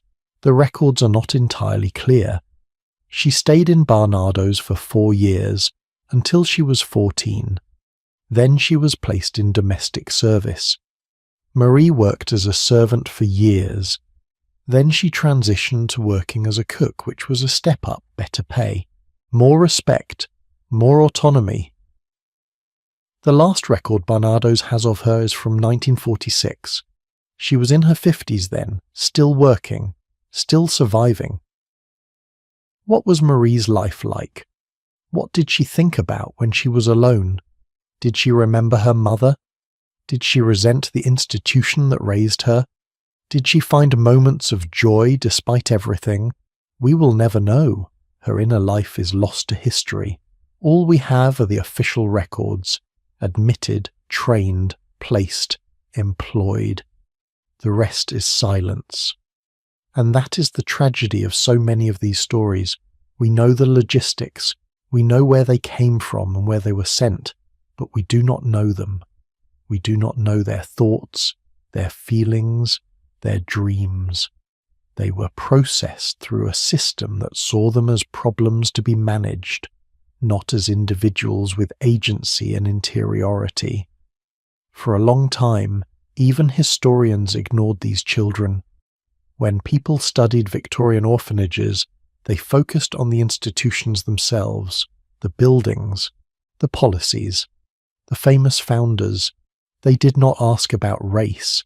They did not ask about diversity. They assumed, if they thought about it at all, that these institutions were serving white children. But starting in the 1990s and 2000s, researchers began digging deeper into the archives, and they found hundreds of photographs, hundreds of records of black and mixed-race children. Suddenly, this hidden history started to emerge. Scholars like Caroline Bressi have done incredible work uncovering these stories, analysing these records, giving voice to children who were silenced. What we are learning is complicated. Yes, these institutions were racist. Yes, they limited opportunities for black children. Yes, they exploited their stories for fundraising. But also, these institutions sometimes provided the only safety net available. Fanny had nowhere else to go when her own family rejected her because of her skin colour. Should Barnardo's have turned her away? Would that have been better? This is the impossible position these children were in. The institutions were flawed and racist and exploitative, but the alternative was often death. So what do you do with that information? How do you process the fact that something can be both harmful and life-saving at the same time?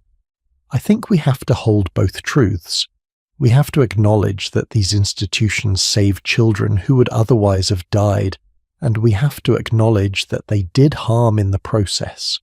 We have to celebrate the resilience of children like Fanny and Augustus and Marie, and we have to be angry about the racism they faced. Both things can be true. You know what else is true? The impact of these children extends far beyond their individual lives. Some of them had children. Those children had children. And now, in the 21st century, there are people walking around Britain whose great-great-grandparents were in Barnardo's or the Foundling Hospital. Some of them know this history. Many do not. In recent years, both Barnardo's and the Coram Foundation have opened their archives to help people trace their family histories. Descendants can come in, look through old photographs, read admission statements, find out what happened to their ancestors. It is powerful work. Imagine finding a photograph of your great-grandmother as a child in an orphanage. Imagine reading her admission statement and learning for the first time why she ended up there. Some people discover that their ancestors were white. Some discover they were black or mixed race. And some discover complicated stories of interracial relationships, of families torn apart, of children scattered across institutions and continents. These discoveries change how people understand their own identities. There is a particular poignancy to the black children's stories because they were so deliberately erased. For decades, the official narrative of British history ignored the fact that black people had been living in Britain for centuries. There was this myth that black British history started in 1948 with the Windrush generation. But that is nonsense. Black people have been in Britain since Roman times. They were here in Shakespeare's era. They were here in the Victorian era. They have always been here. And now, finally, their stories are being told. Archives are being digitized. Researchers are publishing books. Museums are creating exhibits. Fanny and Augustus and Marie and Giselle are no longer footnotes. They are becoming part of the main narrative. But we still have so much to learn. For every story we have uncovered, there are dozens more still buried in archives. For every photograph we have found, there are children who are never photographed at all. The work of recovery is ongoing, and it is not just historical. Because the issues these children faced, abandonment, racism, institutional control, lack of agency, these issues still exist today. Children in foster care today, especially black children, face similar challenges. They are overrepresented in the system. They face discrimination. They have limited control over their own lives. History is not past. It echoes forward. So when we talk about Fanny standing for that photograph in her Barnardo's uniform, we're not just talking about one girl in the 1890s. We're talking about every child who's been marked as different, as less than, as other. We're talking about systems that claim to help while simultaneously constraining. We're talking about resilience in the face of impossible odds. And we're going to keep talking, because the next part of our story explores what happened when people started to question these systems, when reformers began asking whether institutionalizing children was really the best approach, when new ideas about psychology and child development started to challenge old assumptions. The world was changing. The 20th century was bringing new understanding, but change would come slowly and not without resistance. Let me take you there. Imagine being 5 years old and waking up in a room with 59 other children. Every single morning of your childhood, you have never slept alone. You have never had a door you could close. You have never experienced silence except in chapel, where silence is mandatory and monitored. You do not know what privacy means because you have never had it. Now imagine someone telling you this is normal, that this is what childhood looks like, that wanting something different is selfish, ungrateful, evidence of bad character inherited from your immoral mother. For over a century, this was the accepted model of child welfare, institutionalization, group care, efficiency at scale. You take children who have no families and you raise them in purpose-built facilities with trained staff and structured routines. It made perfect sense to the Victorians and Edwardians. It was scientific, it was rational, it was modern. But then something happened. World War II ended, and the world that emerged from that catastrophe started asking different questions about what children need. There is a man you need to know about. His name is John Bowlby. He is a British psychologist working in the 1940s and 1950s, and he is about to completely upend everything people thought they knew about raising children. Bowlby starts studying children who grew up in institutions, orphanages, foundling hospitals, children's homes. He interviews them as adults. He observes them. He analyzes their outcomes, and he develops something called attachment theory. Here is the basic idea. Children do not just need food and shelter. They need emotional bonds.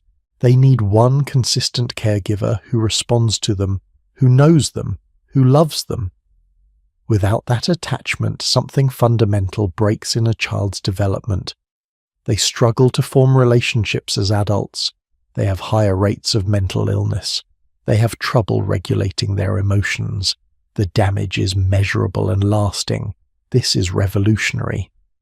Remember, the Victorian model assumed that as long as children were fed, clothed, educated, and disciplined, they would be fine. Bowlby is saying no. Emotional attachment is not a luxury. It is a necessity. It is as important as food. He publishes his research in 1951. The report is called Maternal Care and Mental Health, and it sends shockwaves through the child welfare world. Suddenly everyone is questioning institutionalization. If attachment is essential, How can you provide it in a building with 100 children and rotating staff? At the same time, there are other forces pushing for change. The 1948 Children Act in Britain fundamentally reshapes how the government approaches child welfare. For the first time, there is a legal framework that prioritizes family care over institutional care. The law says that children should be placed with families whenever possible. Foster families, adoptive families, relatives. Anything is better than an institution. This is not just sentiment, this is law, and it means that places like the Foundling Hospital and Barnardo's Homes have to fundamentally rethink what they do. The Foundling Hospital, which by this point has moved to Berkhamsted in Hertfordshire, starts placing more children in foster care instead of keeping them in residence. They start working with families to prevent children from needing institutional care in the first place. They start offering support services instead of just shelter. And in 1954, the residential portion of the Foundling Hospital closes. After 215 years of taking in babies and raising them in institutions, they stop. The last children leave. The buildings are sold to become a school, which they still are today. Ashland School in Berkhamsted still has stained glass windows and architectural features from the original Foundling Hospital. Students walk through those halls every day, probably not knowing the history. The Foundling Hospital changes its name to the Thomas Coram Foundation for Children. Eventually it becomes just Coram. The organisation still exists, but it looks completely different. Instead of housing children, they work on adoption services, foster care support, early childhood intervention, family counselling. They focus on keeping families together when possible and finding family placements when it is not. Barnardo's goes through a similar transformation. Remember those cottage homes in Barkingside, the ones that looked so progressive in the 1880s? By the 1950s, they are seen as outdated, too institutional, not enough individual care. Barnardo's starts closing residential homes and pivoting to fostering and adoption services. The last traditional Barnardo's orphanage closes in 1988. Think about that. 1988. That is not ancient history. There are people alive today who grew up in Barnardo's residential homes. This is recent. And here is where things get complicated, because this shift from institutional care to family care was absolutely the right move based on everything we know about child development. But it also created new problems. Foster care is better than institutionalization, in theory. A child gets placed with a family. They have a mother figure, a father figure, maybe siblings. They go to regular schools. They live in a house, not a dormitory. They get individual attention. All of this is good, but foster care only works if you have enough good foster families, and if those families are properly supported, and if the system does not shuffle children around constantly, and if social workers have small enough caseloads to actually monitor placements, and if there is adequate funding. In practice, many children in foster care today experience exactly what Bowlby warned against: broken attachments. They get placed with a family, they start to bond, then something happens and they get moved. New family, new school, new everything. They start to bond again, they get moved again. Some children go through 5, 10, 15 placements before they age out of the system. That is not stability. That is chaos, and the psychological impact is devastating. These children learn not to attach. They learn not to trust. They learn that everyone will eventually leave.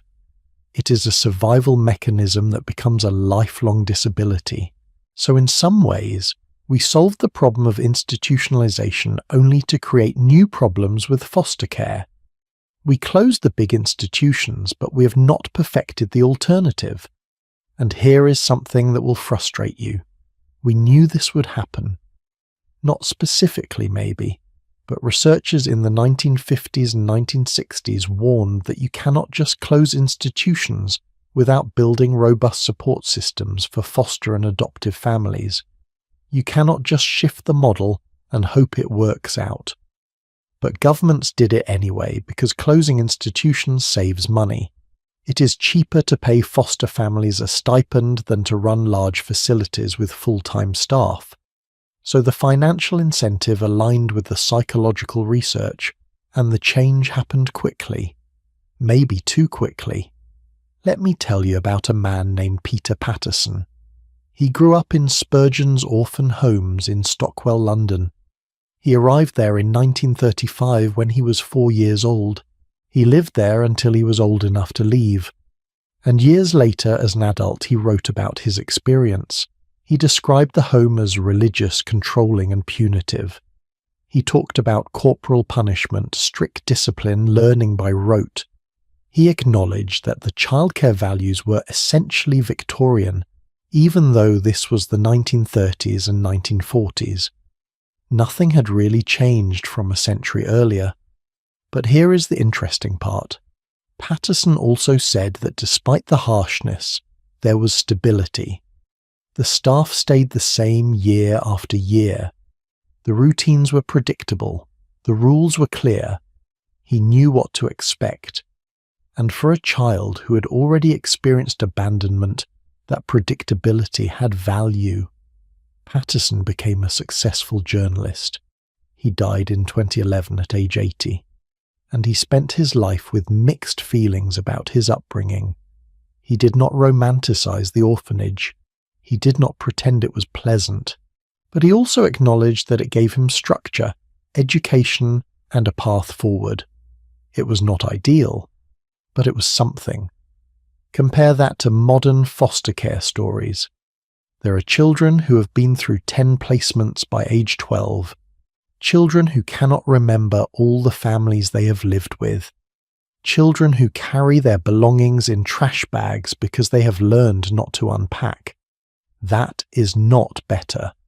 That is just a different kind of trauma. So what is the answer? I genuinely do not know. Maybe there is not one answer. Maybe different children need different things. Some children thrive in foster care. They get placed with families who genuinely love them, who adopt them, who become their real families in every meaningful way. Those are the success stories. Those are the cases that justify the entire system. But other children do not get that experience. They get bounced around. They age out of foster care at 18 with no support system, no family, no safety net. They end up homeless at higher rates than the general population. They have higher rates of incarceration, of addiction, of mental illness. The system failed them. And here is the really difficult question. Would some of those children have been better off in stable, well-run institutions? Not Victorian-style workhouses, but modern residential facilities with trained staff, therapy services, educational support, and a focus on emotional well-being? Maybe. Some countries are experimenting with this. They are creating small group homes that function like families but with professional staff. 6 to 8 children living together with consistent caregivers who are trained in trauma-informed care. It is a hybrid model. Not quite foster care. Not quite institutional care. Something in between. Early results are promising. Children in these settings report feeling more stable than in traditional foster care. They have better educational outcomes, they have fewer behavioural problems, but it is expensive, much more expensive than paying individual foster families, so it is not widely implemented. And that is the constant tension in child welfare. What is best for children versus what society is willing to pay for? Because taking care of vulnerable children properly is expensive. It requires well-trained staff, low caseloads, robust support services, therapeutic interventions, educational support, and long-term commitment. All of that costs money. It is easier and cheaper to just place children with foster families and hope for the best, even though we know that is not always enough. I think a lot about what the founders of these institutions would think if they could see the modern world. Thomas Coram spent 17 years fighting to create the Foundling Hospital. He died believing he had built something permanent, something that would save children for generations. The hospital operated for over 2 centuries, but ultimately it closed because the model he championed was deemed harmful to children. Would he be devastated, or would he be proud that we learned better methods? I like to think he would be proud. Coram cared about outcomes, not institutions.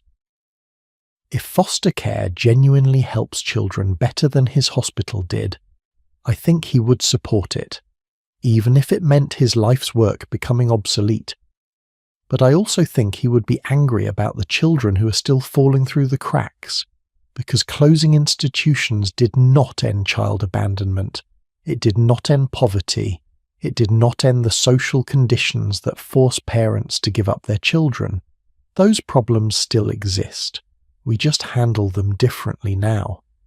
There are still children in Britain today, and in America, and around the world who need help, who need safety, who need stability.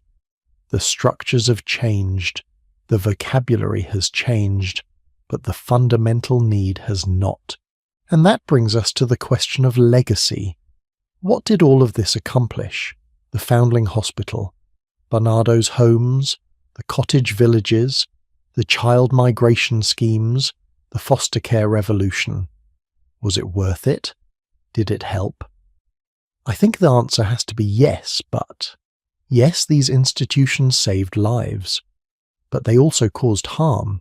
Yes, they gave children chances they would not have had, but they also limited those chances in significant ways. Yes, they represented progress for their time, but that progress was incomplete and flawed. We're still learning. We're still trying to figure out how to help vulnerable children in ways that actually work. And in the next part of our journey, we're going to look at what that learning process has taught us.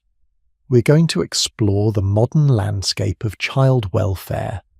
We're going to talk about what organisations like Coram and Barnardo's are doing now, and we're going to consider what the future might hold for children who need help, because this story is not over.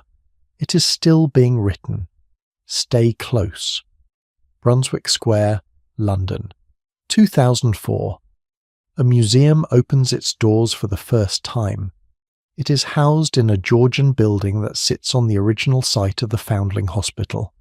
The museum is called simply the Foundling Museum, and it exists to tell the story we've been telling tonight. Walk inside with me. The entrance hall has the original staircase from the old hospital. The walls are lined with paintings, the same paintings that William Hogarth and his contemporaries donated in the 1740s, Thomas Gainsborough's landscapes, Joshua Reynolds's portraits, and right there, in the courtroom, is Hogarth's portrait of Thomas Coram himself. The old sea captain stares out at you, stubborn and determined exactly as he was in life. But the most powerful part of the museum is not the art. It is a small room upstairs, the token room. Glass cases line the walls. Inside are hundreds of tiny objects, a button, a piece of ribbon, a scrap of lace, a coin with a hole punched through it, a small brass heart, a playing card, the ace of hearts, torn in half. Each one represents a child. Each one represents a mother who left something precious, something identifiable, in the desperate hope that someday she might return. People cry in that room. I have seen it. Adults stand there, looking at these fragments, and weep for mothers they never knew and children whose names have been lost. Because these tokens are not just historical artifacts, they are evidence of love, of hope, of the impossible choices people make when there are no good options. The museum offers something else too, a genealogy service.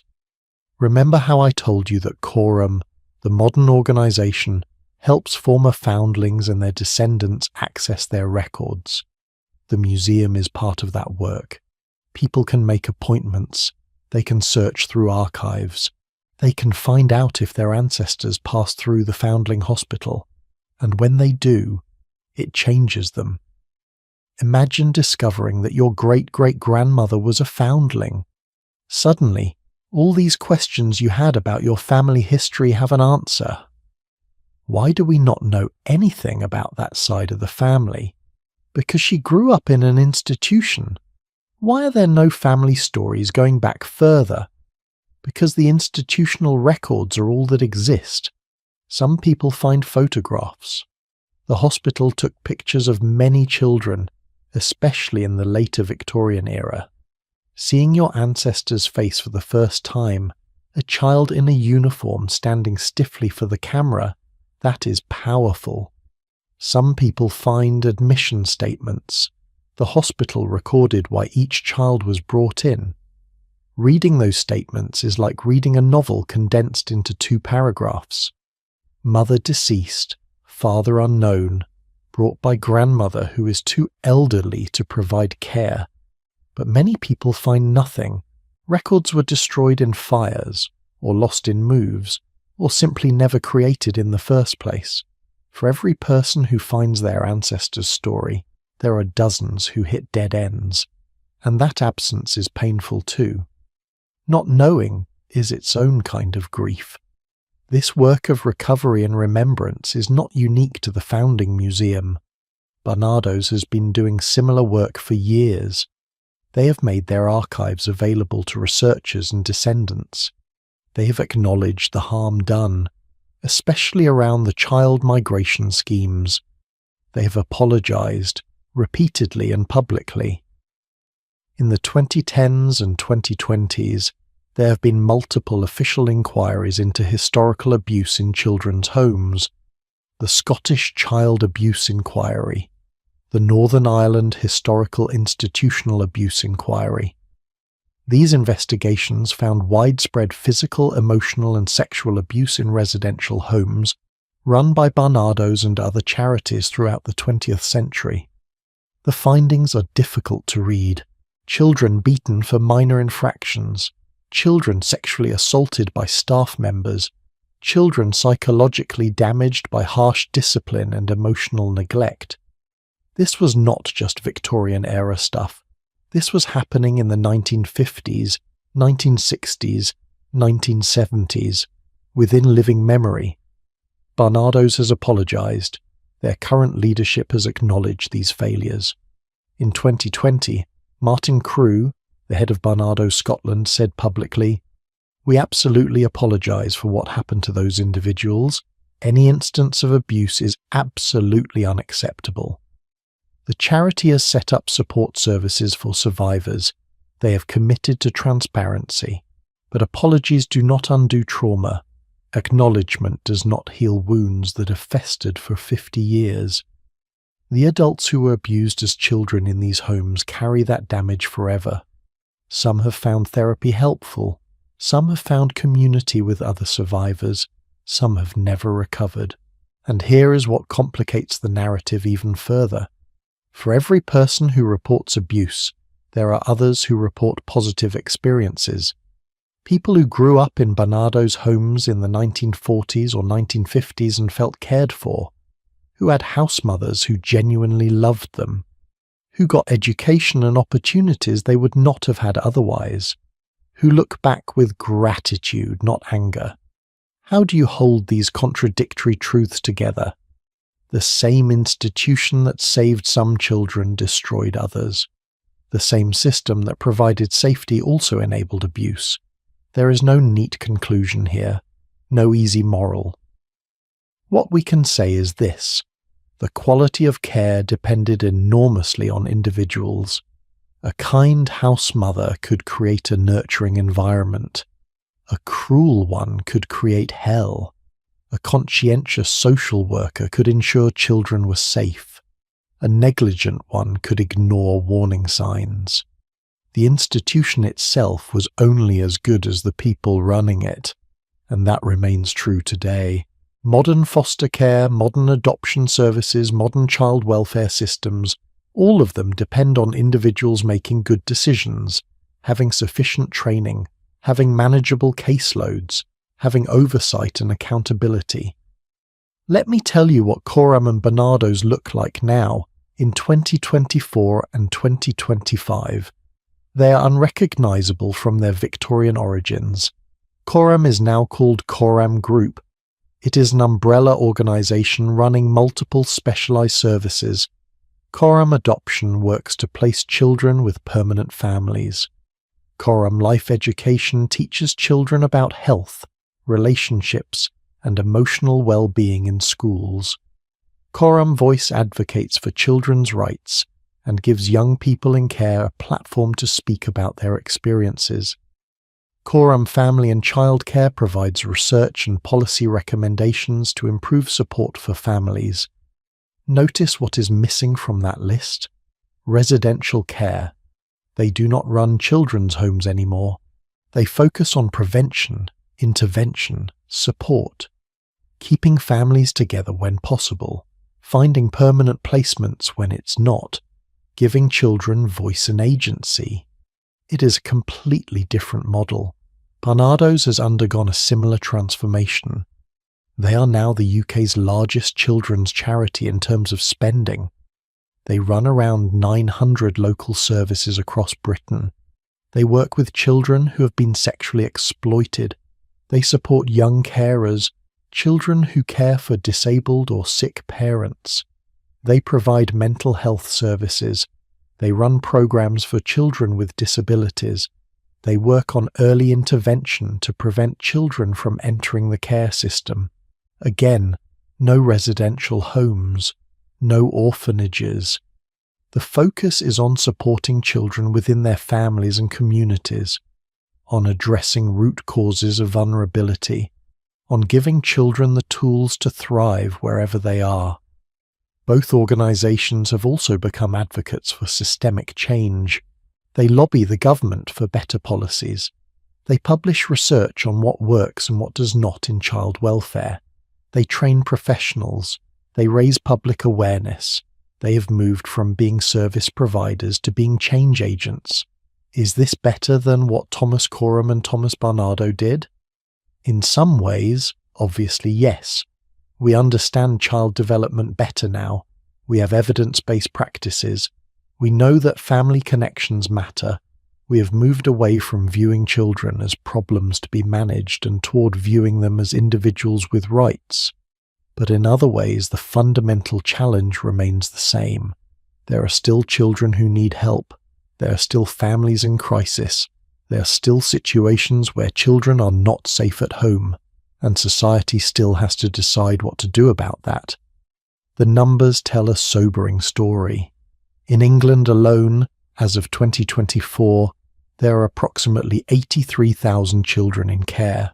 That is children who have been removed from their families and placed in foster care, kinship care or residential settings. 83,000 in just one country. Globally, the numbers are staggering. UNICEF estimates there are over 140 million orphaned children worldwide, though that number includes children who have lost one parent, not necessarily both. Defining who needs institutional support versus who needs family support is complex and varies by culture and context. But what is clear is this: we have not solved the problem. We have just changed how we approach it. Children are still vulnerable. Families still struggle. Poverty still drives families apart. Abuse still happens. Neglect still happens. Abandonment, though less common, still happens. The difference is that now we have frameworks. We have laws protecting children's rights. We have trained social workers. We have therapeutic interventions. We have oversight and accountability systems, though they are often underfunded and overwhelmed. And we have memory. We have the archives. We have the museums, we have the research, we know what has been tried before, we know what worked and what did not. We carry the lessons forward. There is a phrase that survivors of institutional abuse often use: never again. It is the same phrase used by Holocaust survivors, and it carries the same weight. Never again should children be treated as less than human. Never again should institutions operate without oversight. Never again should abuse be tolerated or hidden. Never again should society abandon its most vulnerable. But never again only works if we remember, if we document, if we hold people accountable, if we keep asking hard questions, if we refuse to accept easy answers. The Foundling Museum exists partly to ensure that we remember, that we do not whitewash history, that we honour the children who suffered by acknowledging their suffering, that we celebrate the ones who survived by telling their stories. Barnardo's archives exist for the same reason: to make visible what was hidden, to give voice to the voiceless, to connect descendants with their history, to acknowledge harm and to commit to doing better. This is why I wanted to tell you these stories tonight, not because they are easy or comfortable, but because they matter. Every child who passed through these institutions mattered. Every mother who left a token mattered. Every wet nurse who cared for a baby mattered. Every house mother, every governor, every donor, every reformer, they all played a part in this vast, complicated, often tragic story. And that story is not separate from us. It is not ancient history that has no bearing on today. The systems we have now, the laws we follow, the assumptions we make about child welfare, they all evolved from these earlier experiments. We are living with the legacy, good and bad, of what Thomas Coram started in 1739. So what do we do with that legacy? How do we honour it? I think we honour it by continuing to ask questions, by continuing to improve, by continuing to centre children's well-being above institutional convenience or social prejudice or financial constraints. We honour it by listening to survivors, by believing them, by learning from their experiences, by ensuring that modern systems do not repeat old mistakes. We honour it by supporting organisations that do this work well, by volunteering, by donating, by advocating, by voting for policies that fund child welfare adequately, by showing up. And we honour it by remembering, by visiting museums like the Foundling Museum, by reading about this history, by telling these stories to others, by refusing to let these children disappear into footnotes and statistics, because they were not footnotes, they were children, with hopes and fears and dreams that we will never know, and the least we can do is remember that they existed, that they mattered, that their lives, however difficult, were worth living and worth remembering.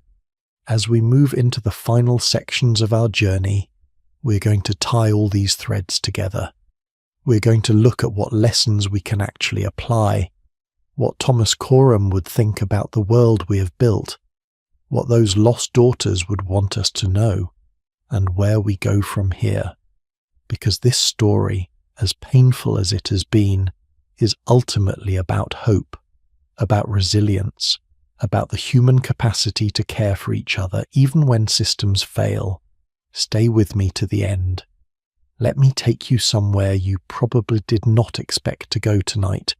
St. Pancras Workhouse, December 1869. A cold, miserable building in North London. The kind of place Dickens wrote about. The kind of place mothers feared more than death. An inquest is being held. Several babies have died in the infant nursery ward. The Times newspaper sends a reporter to cover the proceedings, and what that reporter describes is so horrifying that it sparks a public outcry. The infant nursery ward, where babies under 12 months are kept, reeks of sewage. Not a faint smell, Not a hint of unpleasantness. The report says it stank of sewage. The walls are damp. The air is thick with the smell of human waste and decay. Babies are lying in soiled blankets. Some are crying weakly. Others have stopped crying altogether, which is somehow worse.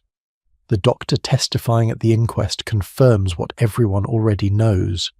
The babies died because of the unsanitary state of the ward. They died because they were lying in filth, because nobody cleaned properly, because the workhouse was overcrowded and understaffed and fundamentally not designed to keep babies alive. And this is 1869, not the medieval period, not the Dark Ages, 1869. The Foundling Hospital has been operating for 128 years at this point. Bernardo is about to open his first home. People know how to care for babies. They know about hygiene and nutrition and the importance of clean environments. But in workhouses, babies are still dying preventable deaths in rooms that smell like sewers. Why am I telling you about workhouses when we've been talking about foundling hospitals and orphanages? Because we need to understand what the alternative was. When mothers could not get their babies into the foundling hospital, when Bernardo's was full, when families fell apart completely, there was one place left to go: the workhouse. The workhouse system was established by the Poor Law Amendment Act of 1834. The idea was to provide shelter and support for people who could not support themselves: the elderly, the disabled, the unemployed, and children whose families could not care for them. In exchange for shelter and food, you worked. You performed labor. You earned your keep. It sounds reasonable until you understand how it actually functioned. Workhouses were designed to be unpleasant, deliberately unpleasant. The theory was that if workhouses were too comfortable, people would choose to live there rather than working. So conditions had to be worse than the worst possible employment. They had to be worse than living on the streets. Otherwise, the thinking went, people would become dependent. This is where Victorian ideas about poverty as moral failure really come into focus. The people who designed the workhouse system believed that most poverty resulted from laziness or vice. If you were poor, it was probably your own fault, and if you ended up in the workhouse, you deserved to suffer a bit to teach you a lesson. But what about the children? What moral lesson were orphan babies supposed to learn by lying in rooms that smelled of sewage? The Victorians had an answer for that too. They believed that poverty and immorality were hereditary. If your mother was poor and immoral enough to end up in a workhouse, you probably carried those same defects. So harsh treatment of children was not cruelty. It was preventive medicine. It was trying to stamp out bad tendencies before they could fully develop. This is eugenics before the word existed. This is the belief that some people are inherently inferior and need to be controlled, corrected, or eliminated. Children in workhouses were separated from their parents. Boys and girls were separated from each other. Families were deliberately broken apart because maintaining family bonds might encourage dependence. If you could see your mother, you might not work as hard. If you could play with your siblings, you might not learn proper discipline. So children grew up surrounded by other children in identical situations, overseen by staff who were often underpaid and undertrained. The mortality rate for children in workhouses was catastrophic. That 90% figure I mentioned at the beginning of our story, 90% of babies born in London workhouses died before age 5. That is not an exaggeration. That is from actual records. Think about what that means. 9 out of every 10 babies born in these institutions died. That is not poverty. That is systemic killing. Maybe not intentional murder, but death through deliberate neglect. Death through a system designed to be punitive even to infants. And yet workhouses continued operating well into the 20th century. The system was not fully dismantled until the creation of the National Health Service and modern welfare state after World War II. For over a century, workhouses existed as the bottom rung of British social support, the place you ended up when absolutely everything else had failed. Now, contrast that with the Foundling Hospital. Yes, the Foundling Hospital had problems. We have talked about those problems extensively. The mortality rates during the general reception period were terrible. The wet nurse system was flawed. The institutional environment was harsh. The children's futures were limited. But compared to workhouses? The Foundling Hospital was paradise. At the Foundling Hospital, babies had individual attention from wet nurses. They got medical care. They got education. They got training that would make them employable. They got a chance. The same is true for Barnardo's homes. Were they perfect? No. Did abuse happen? Yes. Did children suffer? Absolutely. But compared to workhouses, compared to the streets, compared to starving in a room that smelled of sewage, Barnardo's homes were life-saving. This is the impossible context these institutions operated within. They were not competing against some ideal standard of childcare. They were competing against death, against abuse, against complete abandonment. And in that competition, even flawed institutions represented massive progress. But here is what troubles me. We can acknowledge that these institutions were better than the alternative while still asking why those were the only alternatives. Why was the choice between dying in a workhouse or surviving in an orphanage? Why not a third option? Why not a fourth option? The answer is that Victorian society did not want to pay for better options. They did not want to support poor mothers so they could keep their children. They did not want to provide adequate welfare so families could stay together. They did not want to address the root causes of poverty that forced these impossible choices in the first place. It was cheaper to build workhouses and make them deliberately unpleasant. It was cheaper to rely on charity institutions run by philanthropists. It was cheaper to let children die than to restructure society in ways that might actually help. And you know what is really depressing? That same logic still applies today in many places. It is still cheaper to underfund child welfare services than to invest in prevention. It is still cheaper to remove children from families than to provide the support that would let families stay together. It is still cheaper to let some children fall through the cracks than to build systems robust enough to catch everyone. I am not saying modern child welfare is equivalent to Victorian workhouses. We have made enormous progress. But the underlying tension between what we should do and what we are willing to pay for remains. Let me tell you about another aspect of workhouse life that rarely gets discussed: the shame. If you ended up in a workhouse, everyone knew. Your neighbours knew. Your former employers knew. There was no privacy, no dignity. You wore workhouse clothes that marked you as a pauper. If you died in a workhouse, you got buried in a pauper's grave, often in mass graves with no marker, no ceremony, no acknowledgement that you had ever existed. For women, this shame was even worse. If you were an unmarried woman with a child, entering a workhouse meant public acknowledgement of your immorality. You were put on display as an example of what not to do. Your child would carry that shame forever. This is why mothers made desperate attempts to get their babies into the Foundling Hospital instead. The Foundling Hospital offered anonymity. You could leave your baby and walk away and nobody had to know what happened.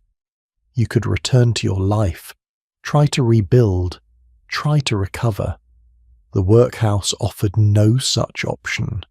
Once you entered, your reputation was destroyed. But getting into the Foundling Hospital was like winning a lottery, literally. And most women did not win, so they ended up in workhouses, or on the streets, or making terrible choices that we can barely comprehend from our position of comfort and security. There is particular cruelty in designing a system that punishes people for circumstances often beyond their control. A woman who got pregnant outside of marriage might have been raped. She might have been seduced by a man who promised marriage and then disappeared. She might have been married and then widowed. But the system did not care about circumstances.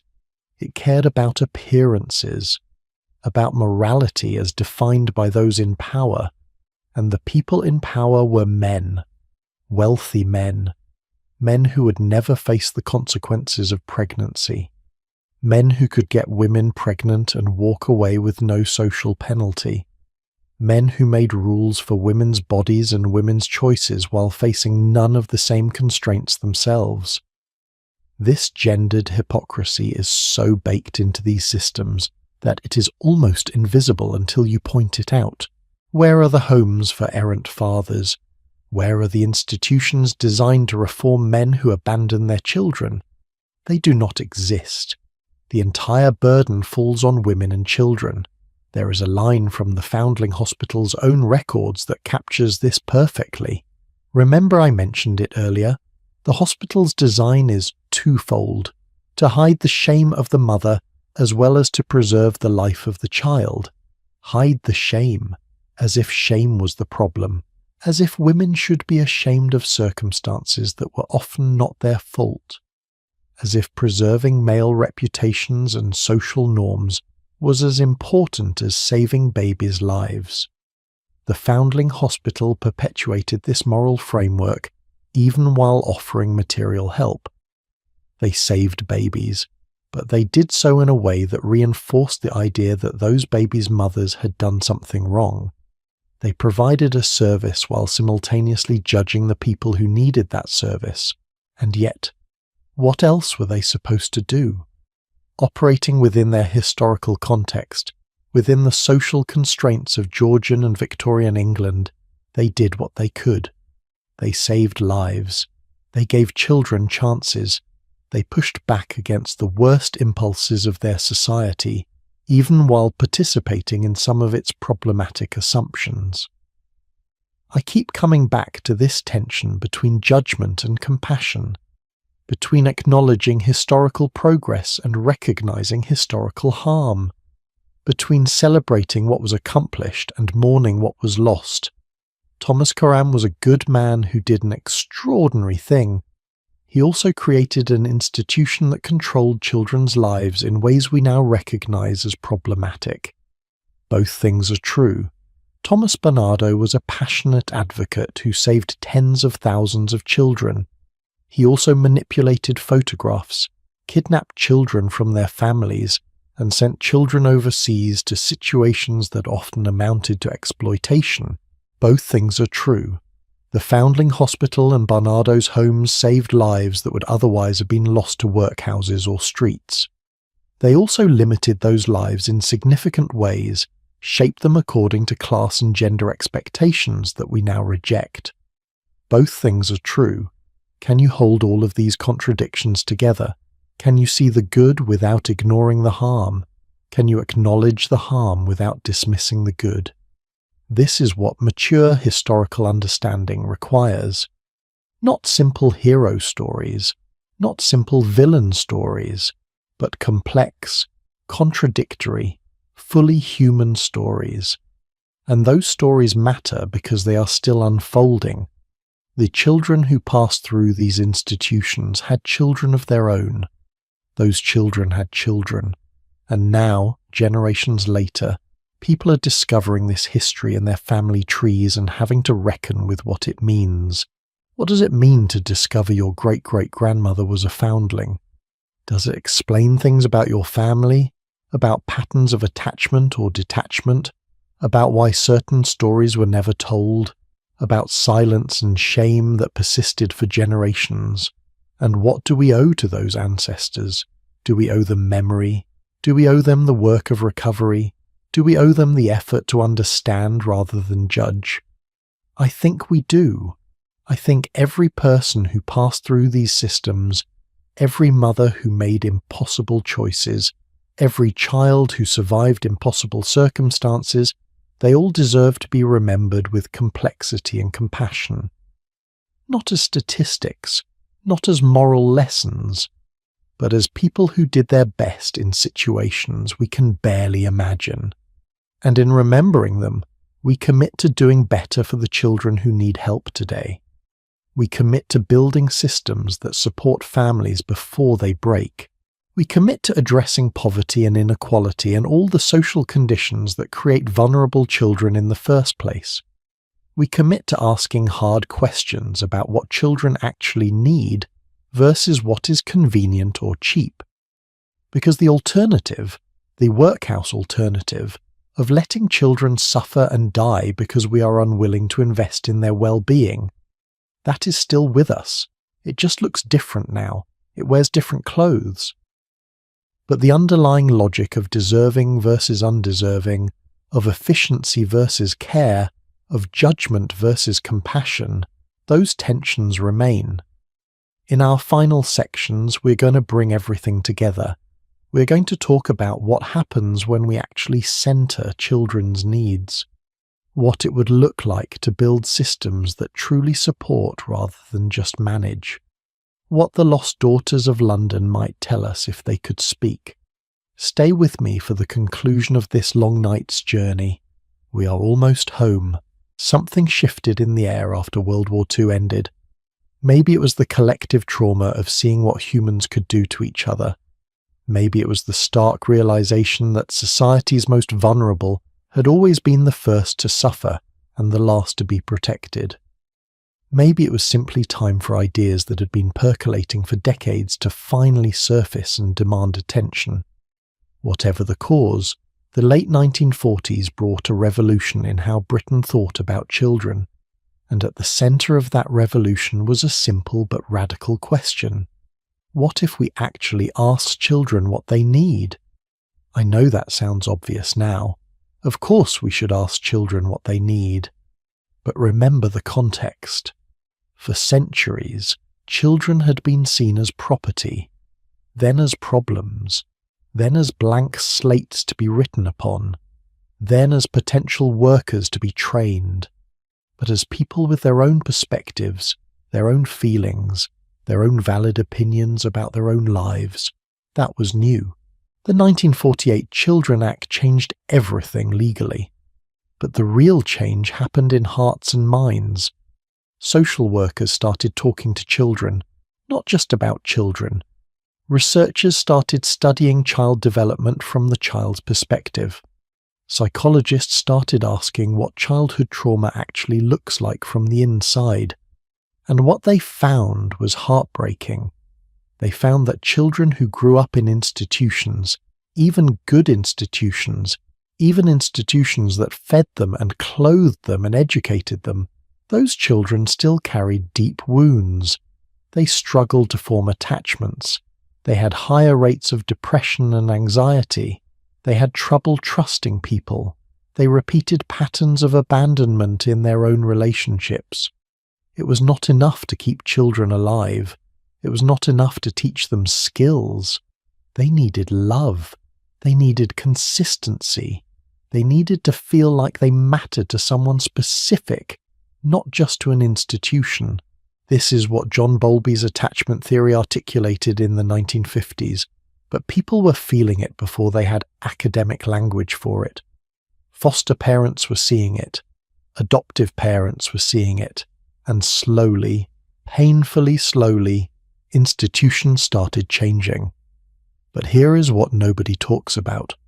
The transition from institutional care to family-based care was chaos. Absolute chaos. Imagine you're running a children's home in 1955. You have 50 children in your care, staff members who have worked there for 20 years, routines that everyone knows. And suddenly the government is telling you that institutional care is harmful and you need to find foster families for all these children. Where do you find 50 foster families? How do you vet them?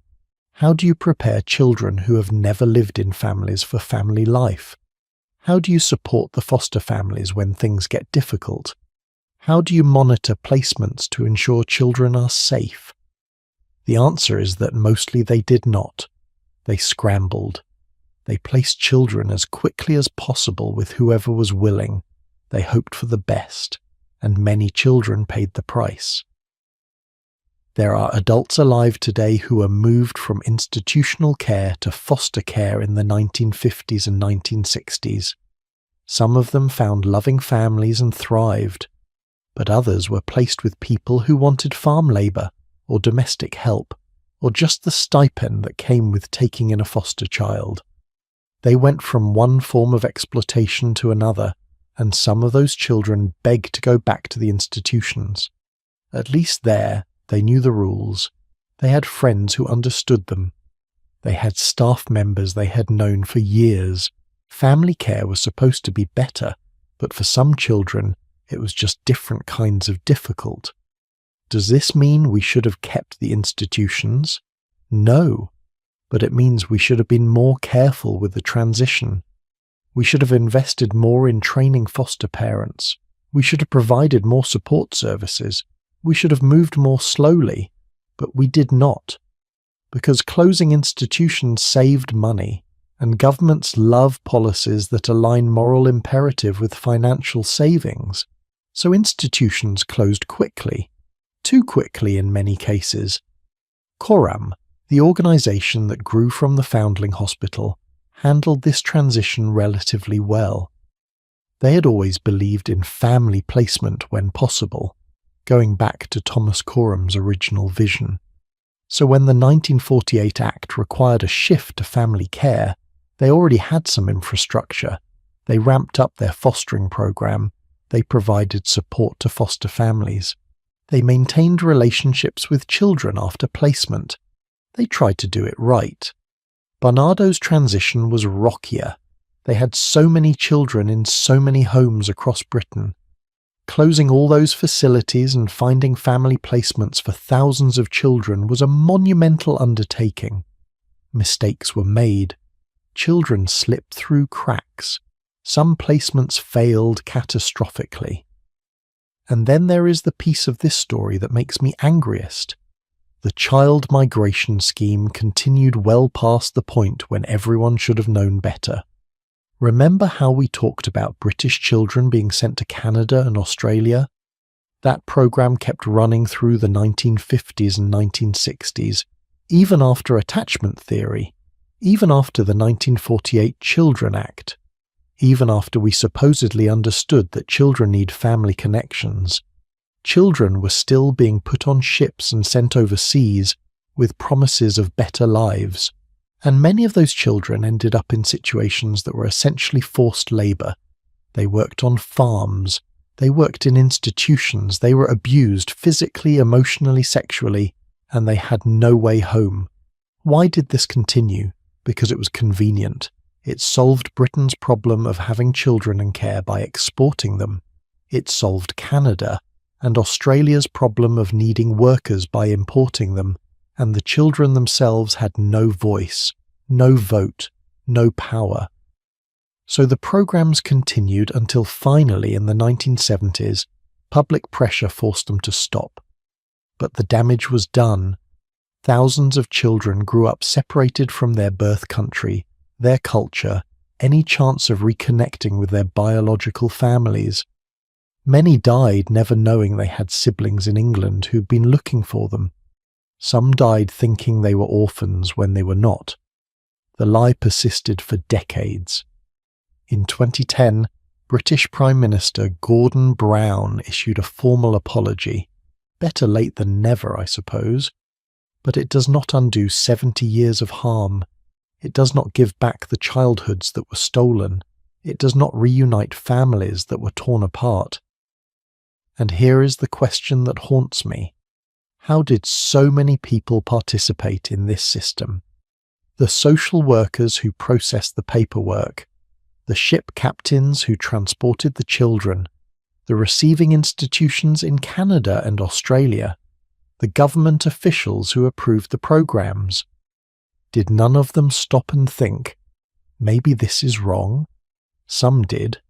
There were always voices of dissent, people who raised concerns, people who documented abuse, people who tried to stop it, but they were overruled by people with power who had incentives to keep the system running. This is a lesson about how institutional inertia works. Once a program is established, it develops constituencies, people whose jobs depend on it, people who benefit from it, organizations whose funding depends on it, and those people resist change even when the evidence of harm is overwhelming. We see this pattern repeat throughout history. Slavery continued for decades after people understood it was evil because too many people profited from it. Segregation continued for decades after people understood it was wrong because too many people benefited from the status quo. And child migration schemes continued for decades after people understood they were harmful because changing them was inconvenient. The lesson is this: knowledge is not enough. Understanding is not enough. Even moral clarity is not enough. Change requires power. It requires people with authority deciding to prioritize children's well-being over convenience, over cost savings, over political expediency. And that is always a battle. Let me tell you about someone who fought that battle. Her name is Margaret Humphreys. She is a social worker from Nottingham. And in the 1980s, she started receiving inquiries from adults in Australia who were trying to find their families in Britain. They had been told they were orphans, they had been sent to Australia as children, but now, as adults, they were discovering that their parents had been alive. Their siblings had been in England all along. They had been lied to. Margaret Humphreys could have filed these cases away. She could have said it was not her job, but instead, she started investigating. She uncovered the massive scale of the child migration schemes. She documented the abuse. She connected families who had been separated for 40, 50 years. She fought for recognition and compensation for victims. In 1987, she founded the Child Migrants Trust, an organization dedicated to helping these adults find their families and access support. She faced enormous resistance. Government officials denied what happened. Church organizations that had run the programs refused to cooperate. She received threats, but she persisted. And because of her work, thousands of people have been able to find their families, have been able to get answers, have been able to access their own histories. Margaret Humphreys is still alive, still working, still fighting for recognition and justice for child migrants. She is a hero. But here is what bothers me. She should not have had to be. This should not have required a heroic individual effort. Governments should have tracked these children. They should have maintained records. They should have ensured family connections were preserved. They should have provided support for reunification, but they did not. So it fell to one social worker with a conscience to do what institutions should have done all along. This pattern repeats. Throughout this entire story, from Thomas Coram to Thomas Bernardo to Margaret Humphreys, we see individuals trying to fix systemic failures, and we celebrate those individuals as we should. But we should also ask why systems fail so predictably that we need heroes to swoop in and save the day. The answer is that we design systems around the wrong priorities. We design them around efficiency, cost-effectiveness, political convenience. We do not design them around what children actually need. And then we are surprised when children suffer. What would it look like to design systems around children's needs? It would be expensive.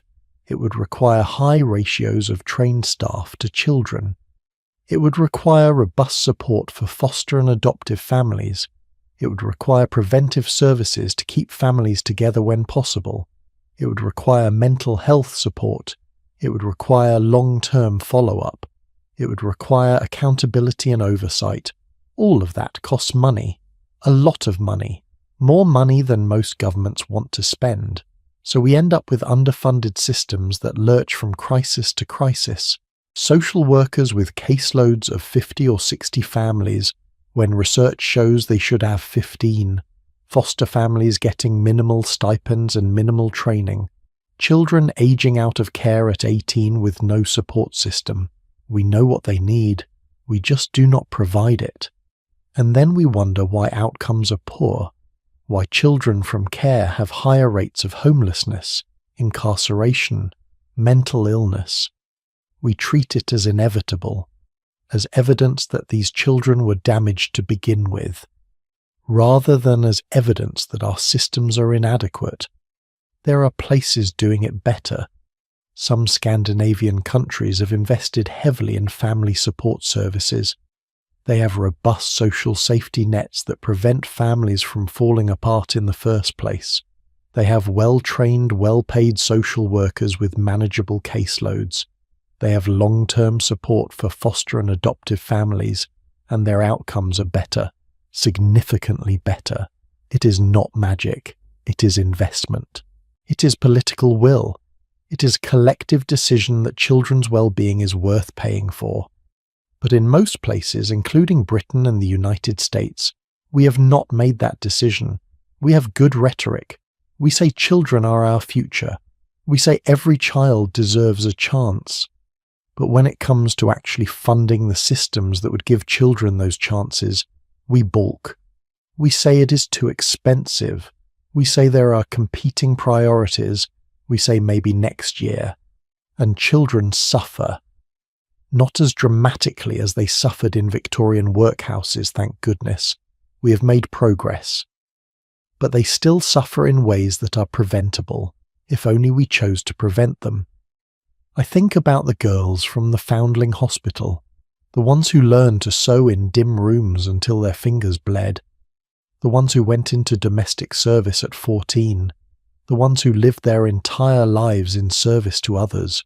What would they think if they could see the modern world? I think they would be amazed by how much has changed, by the legal protections children have now, by the acknowledgement that children have rights, by the understanding that trauma is real and matters, by the fact that women can vote, work, own property, make their own choices.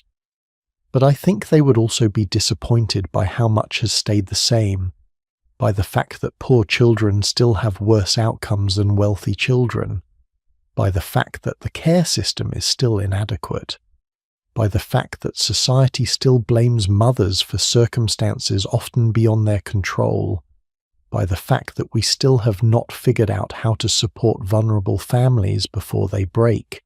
They would recognize the patterns, different clothes, different vocabulary, but the same underlying issues: poverty, inequality, systemic failure, children paying the price for adult decisions. And I think they would tell us to do better, to try harder, to invest more, to care more, not for their sake because they are long gone, but for the children alive today who deserve better than what we are currently providing. That is the challenge. That is the call. And as we move into our final chapter, we're going to talk about what that actually looks like. What it means to honor these lost daughters not just with memory but with action. What Thomas Coram's vision looks like in the 21st century, what it means to truly put children first. Stay with me for the conclusion. We are almost there. Close your eyes for a moment and imagine you are standing in Coram's fields. It is a warm afternoon in London, right now, today.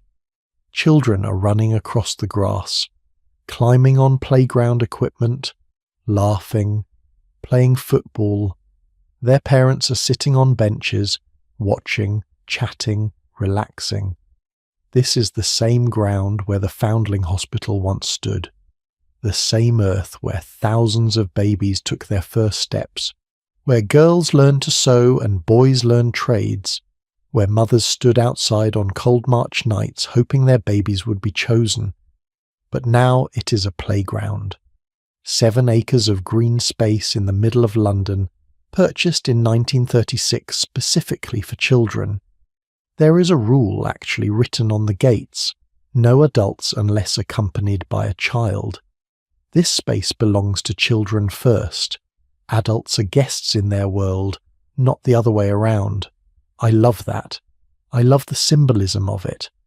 On the ground where children once had no choice, no voice, no power, there is now a place where children rule, where their needs come first, where adults must follow their lead. That feels like the right kind of legacy. But Coram's Fields is just 7 acres, and there are millions of children who need more than playground space. So let me tell you what the actual legacy looks like, what the organisations descended from these Victorian institutions are doing right now.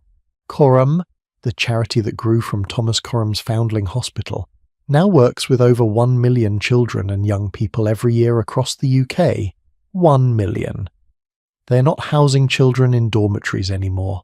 They're doing something much more complex and, I would argue, much more important. They run adoption services that find permanent families for children who cannot return to their birth families. They provide therapeutic support for children who've experienced trauma.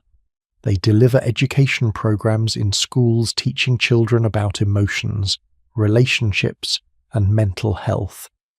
They advocate for policy changes that would improve children's lives. They conduct research on what actually works in child welfare. They give children in care platforms to speak about their own experiences and influence the systems that affect them. That last part is crucial. Children in care now have representatives who attend meetings, who speak to politicians, who write reports. Children are consulted about policies that affect them. Not always, not enough, but more than ever before in history. The idea that children have perspectives worth hearing, that was revolutionary in 1948. Now it is becoming standard practice. Barnardo's has undergone a similar evolution. They work with over 300,000 children, young people, and families every year. 300,000. They support children who have been sexually exploited or abused. They work with young carers, children as young as 5 or 6 who are caring for sick or disabled parents. They provide mental health services. They run programs for children with disabilities. They support care leavers, young people aging out of the foster system who need help transitioning to independence. Both organisations have become advocates as much as service providers. They lobby for increased funding for children's services. They publish reports exposing gaps in the system. They train professionals who work with children. They have moved from just catching children who fall through the cracks to trying to close those cracks entirely. Is it enough? No, it is never enough. There are still children suffering. Still families falling apart, still systems failing. But it is something, and something matters. Here is what I want you to understand. The story we have told tonight is not just history. It is present tense. Right now, there are children making impossible journeys through systems that will shape their entire futures. There are mothers making heartbreaking decisions about whether they can keep their babies. There are social workers trying to help with inadequate resources. There are foster families opening their homes. There are advocates fighting for change. The characters are different. The setting is different. But the fundamental story continues. And you, listening to this right now, you are part of this story too. Maybe you grew up in foster care. Maybe you know someone who did. Maybe you work in child welfare. Maybe you are a foster or adoptive parent. Maybe you donate to children's charities. Maybe you vote for politicians based on their child welfare policies. Maybe you are just someone who cares about children having better chances. All of that matters. All of it contributes to whether the next chapter of this story is better than the last. So what can you actually do? Let me be specific. Because vague calls to care more or do better do not help anyone. Here are concrete things. If you have resources, donate to organisations doing this work. Coram, Barnardo's, your local foster care organisations, child advocacy groups. These organisations need money. Good work costs money. There is no way around that. If you have time, volunteer. Become a mentor for a child in care. Become a CASA volunteer, a court-appointed special advocate who represents children's interests in court. Offer respite care for foster families. Tutor children who have fallen behind academically because of placement disruptions. If you have a home and capacity, consider fostering or adopting. I know this is a huge ask. I know it is not for everyone. But there are thousands of children waiting for permanent families. Older children, sibling groups, children with special needs, children who have been told repeatedly that nobody wants them. Proving that wrong changes lives. If you have a voice, use it. Contact your representatives about child welfare funding. Vote for school board members who prioritize support for vulnerable students. Speak up when you see children being treated poorly. Challenge the narratives that blame children and families for systemic failures. If you work in a system that affects children, be the person who questions bad policies, who advocates for individual children, who remembers that statistics are people, who fights against the institutional inertia that perpetuates harm. And if you're someone who went through these systems yourself, know that your story matters, your experience matters. Sharing it, when and if you are ready, helps other people understand, helps change minds, helps improve systems. I want to tell you something that I think Thomas Coram would want you to know. He spent 17 years fighting for an idea that most people thought was foolish. 17 years of rejection and frustration and setbacks. He could have given up at any point, but he did not, because he believed that children mattered, that their lives had value, that saving them was worth the effort. And because he did not give up, thousands of children lived who would otherwise have died.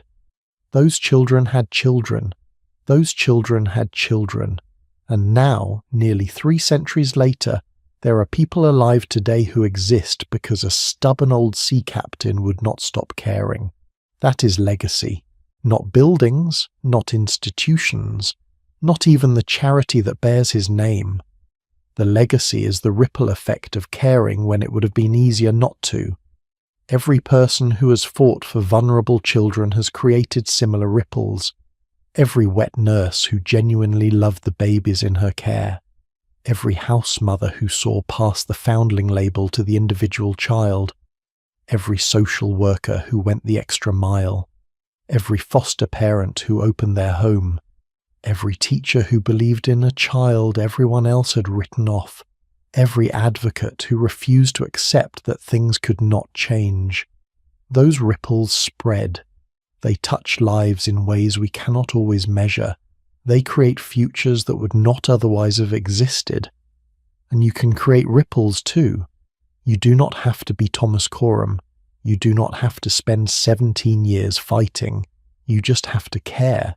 And then act on that care in whatever way your circumstances allow. Maybe you remember one thing from tonight's story and share it with someone else. Maybe you look at the Foundling Museum website and explore the archives. Maybe you read more about child welfare history. Maybe you donate $10 to a children's charity. Maybe you smile at a child in the grocery store who looks like they need someone to see them. Small actions matter. They accumulate. They build on each other. They create the cultural change that eventually enables systemic change. I think about those tokens in the Foundling Museum. Those buttons and ribbons and scraps of fabric. Each one so small, seemingly insignificant, but each one carrying the weight of a mother's hope. Each one saying, I see you, I remember you, I will find you again if I can. We can be tokens for each other, small acts of remembering, small acts of hope, small acts that say, I see you, you matter, I will not forget. The lost daughters of London are gone. We cannot bring them back. We cannot undo their suffering or give them the childhoods they deserved. But we can honour them. We can tell their stories. We can learn from their experiences. We can commit to doing better for the children who come after. That is what memory is for. Not just to preserve the past, but to inform the future. Not just to mourn what was lost, but to fight for what could be. So tonight, as you drift off to sleep, carry these children with you. The ones who slept in rows of narrow beds. The ones who scrubbed pots until their hands bled. The ones who carried their belongings in trash bags. The ones who wondered if anyone would ever truly see them. Carry them gently, honour their resilience, learn from their stories. And then, in the morning, when you wake up, do something, anything. One small thing that makes the world slightly better for vulnerable children. Because that is how we honour the past. Not with monuments or museums, though those have their place, but with action. With choosing, over and over again, to see children as people who matter, as individuals with rights and feelings and potential, as human beings deserving of love and support and chances to thrive. Thomas Coram started with one idea, that children dying on the streets was unacceptable, that something had to be done, that he had to try. We can start with the same idea, that children's suffering is unacceptable, that something must be done, that we must try. The story is not over. It will never be over as long as there are children who need help. But each generation gets to write its chapter. Each of us gets to contribute our verse. What will yours be? Thank you for staying with me through this long journey tonight. Thank you for listening to these difficult stories. Thank you for caring enough to reach the end. These children, these lost daughters and forgotten sons, they deserve to be remembered. And you gave them that gift by listening. If this story moved you, if it made you think, if it changed something in how you see the world, then share it. Tell someone else. Keep the conversation going. Keep the memory alive. Keep pushing for change. I will be back with another story soon. Another journey into the past that illuminates the present. Another night of discovery and reflection. And maybe, just maybe, inspiration to do better. Until then, rest well. Dream gently. And remember, every child matters. Every single one. Including the ones we have forgotten. Especially the ones we have forgotten. Good night wherever you are. Thank you for being here. And thank you for caring.